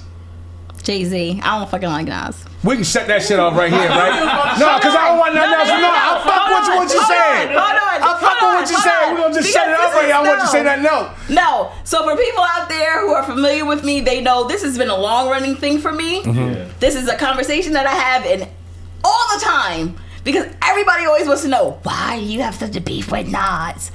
Yeah. You from the Bronx, son? Yeah. Yeah, but he from Queens. Yeah. Queens get the money, you know that, right? That's what they say. Let me tell you. You know Queens get the money. We call Joe Biden Sleepy Joe. Sleepy Nas. Like, yo, like, what the fuck? I'm sorry. I can't do it. I can't do it. He does not have enough energy for He does not have enough. He does not have enough energy for me. I don't hate him. Yeah. It is just something about it. I don't ever get into my car. Now you want relevancy. You want to come in, you want to feel the same thing. But the therapist, you want them to be on some old, no, I want to tell you what it is. Now hold up now. I don't ever get into my car and I'm like, let me put that Nas on. Yeah, no. I can dig Never. it. And you don't either. Don't even say that shit. You don't either. But I definitely get in my car and I'm like, let me bump that Big Pimpin'. Big Pimpin'. Now, if you don't go back that far, I guarantee you might be a song of fuck that. Nah. I don't ever get in the car and I'm like, let me put that Nas on. I'm Drake, Big Sean. I'm a huge Drake fan. I love Big Sean. I think he's underrated. Who? Big Sean. Yeah, he is. He is very underrated. He is. But I don't. I got a friend. I know some other people that are even better that are underrated. Like I think Big Sean is in a great place, man, for being. One man can change the world. Oh my God. He's Paradise, the extended version. Paradise, that song is the shit. Come on, talk about it. That is the best. We got some Big Sean fans in here. I will go in the car and play that on purpose because the extended version is bananas. I've never heard him on over 2 songs. Him on Sanctified. But you know what? No, because he's on Sanctified with Rick Ross and Kanye, and they cut his short. But if you listen to the extended version of Rick Ross's Sanctified, Big Sean has an amazing verse. Amazing. I didn't check it out. But they cut his short all the time. Ever. What? He is very underrated. For me. Jeez. I know a lot of people don't like his delivery. I love it though. I love it. I mean, it's cool. It's cool. Niggas took his shit and put lipstick on it. It's cool. Literally. Nah, fuck man. He ain't been out long enough to say no shit like that. He ain't been out long enough to say no shit like that. 2009. What year we in? No, but You have to admit, though, we always have the same circular conversations about the greats, and it's always Jay-Z, Biggie, Nas, Tupac.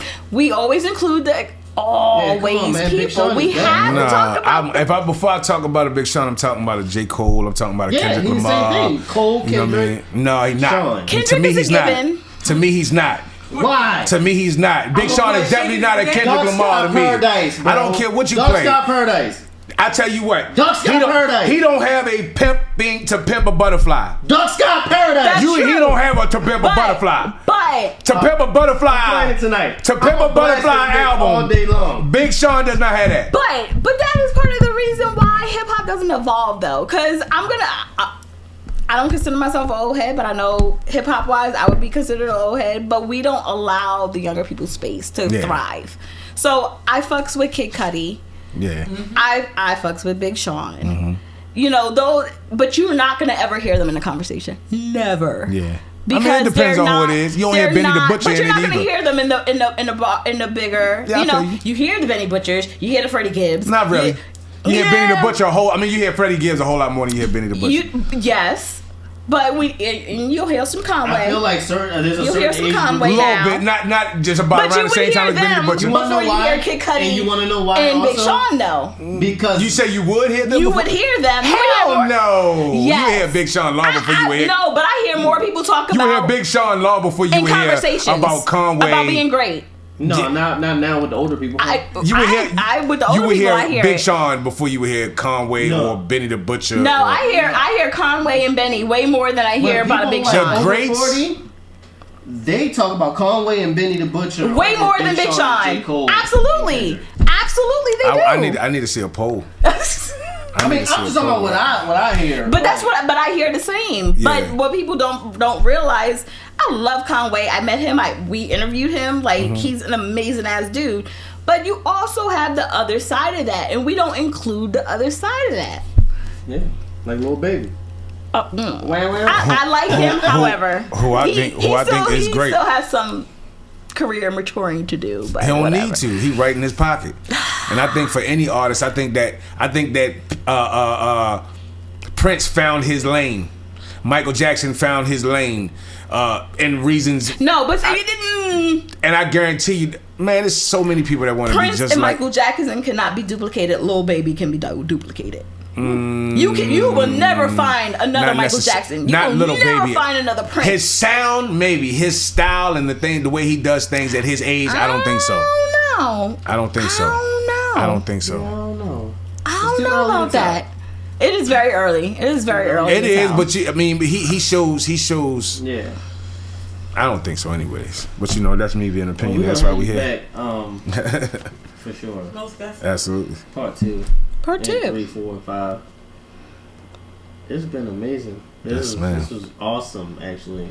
Good talk. I needed it to be like this, man. We kind of break up the monotony. Episodes. Absolutely. For sure. So. And you didn't have to take a lot of shots, even though you did. I did a shot and a half. No, the one she probably should have took. Took one before we even said anything. I said the question and she said, I'm just gonna drink. It's tequila. I like tequila. I'm a tequila girl. Oh yeah, that's what we love. Mix tequila with the music. It's great when I love music. You ever mix tequila with your music? It's great when it come together. That's what they say. It is great when it comes together. It is definitely great when it comes. Now on all music streaming platforms. Shameless plug. And that's where we stop at right there. That's a great place to stop. Vice City. Yay! Thank you. Absolutely. Before we actually do stop though, make sure we do put out there where they can find you at. Yeah. Instagram, Facebook, London Bridge, LONDYNN_bridge. So people can't just call you and tell you that they want you to be their psychologist. No, I like her and I want her to be my psychologist. Guess what? What's your number? I can refer you to somebody. Not unless you come to the ER, you ain't seeing me. Yeah, I can dig it. We definitely thank you for coming on, man. Thank you for having me. This is great. Subscribe, drop your comments. They definitely gonna do it now. You always got something to say, drop it in the comments. Everything you gotta say, don't bite your tongue. Right, straight up. So when I break a crab in half, Yeah, I got four legs here, 4 legs here. I take all 4 of these legs and dip them in the sauce. Bite the whole body. It's over. Once you take the top shell off, you have to not. Yes, take the head off. Once you take the shell off, they take the top head. They take the head off, get all the guts and goofy shit out, and then you rip the body in half. But he's still eating like the leg pieces. No, the leg. Listen, when I finish biting, in my hands is 4 legs. Right, but you know how you got all the middle pieces that hold the meat in. Yeah, all that's chewed up. I chew all that up. He's eating all of that. No, the body. Ew. He's just not taking the leg. Yo, my cousin Sharika used to call. We was eating down 20. We was down 20 eating crabs one day, right? She was calling people from all around the corner and shit. Yo, come watch this shit, yo. Come watch this nigga eat crabs, yo. Watch the Incredible go. Them motherfuckers. I'm talking. I ain't got time, B.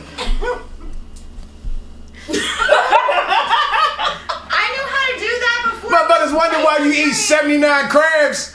Because you sat there and did that shit. I eat 3 or 4 crabs. I done broke in 4. I'm trying to tell you. I love your music.